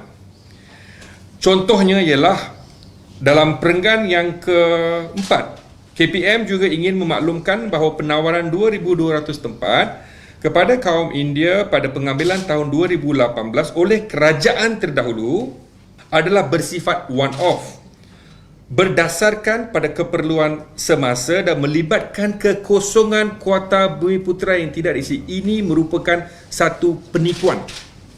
Contoh, kalau 22,000 tempat diberi, 22,000 pelajar akan menerima surat tawaran pada hari dan saat yang sama. Macam mana tunggu kekosongan? So the word kekosongan is immaterial. One. Yang kedua, siapa yang buat keputusan one-off? Siapa yang boleh buat pengumuman dasar? Kementerian Pendidikan Malaysia ke atau Perdana Menteri of the day? Dan the 2,200 ini adalah berdasarkan kepada Malaysian Indian Blueprint. Kalau sebelum mengeluarkan kenyataan ini, ada pegawai-pegawai ataupun politician ada masa untuk semak Malaysian Indian Blueprint, ternyata dengan jelas bahawa di antara strategi untuk meningkatkan 7% pelajar-pelajar masuk IPTA ialah dengan peningkatan pelajar-pelajar di matrikulasi. How can that be one off? And I would like to thank Ahli Parlimen Pekan, bekas Perdana Menteri, kerana mengeluarkan kebenaran kemudian. Amboi. Bermula dengan ayat itu, menjelaskan bahawa 2,200 bukan one-off, 1,000 tempat kepada pelajar Cina pun bukan one-off, kerana ini merupakan dasar Barisan Nasional untuk membantu pelajar-pelajar yang lain. Even now, I'm willing to help the Ministry of Education because I have managed this before.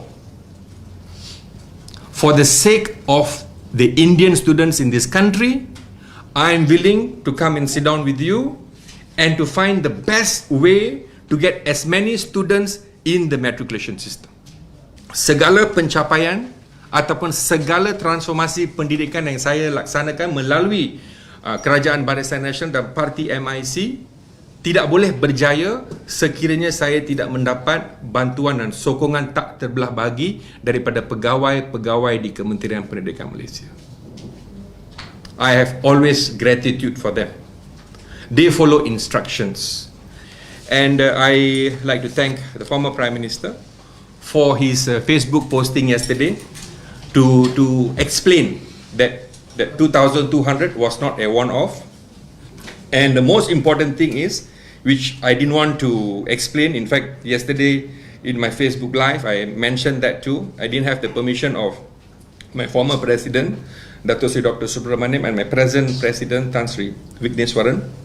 But I mentioned because the Barisan Nasional's idea was that once the 2,200 is implemented for the next 2-3 years, we will then ask for 3,000 places. I didn't ask their permission. I hope they're not disappointed with me, but these are the truth. And according to that, I'm glad that the former Prime Minister in his Facebook posting has also mentioned that our plan was to increase the 2,200 in the future. Apa agaknya nasihat Datuk untuk Menteri Pendidikan sekarang dan juga nasihat kepada 4 Menteri India? Siapalah saya untuk beri nasihat kepada mereka?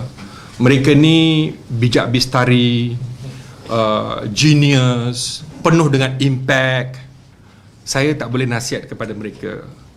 Saya hanya dapat menghulurkan tangan saya untuk minta mereka mempertimbangkan permohonan pelajar-pelajar penuhi 2,200 tempat, dan sekiranya perlu, tolong, I can come and help you. Me and my colleagues are willing to work together with you to find a solution for this matter. Okay?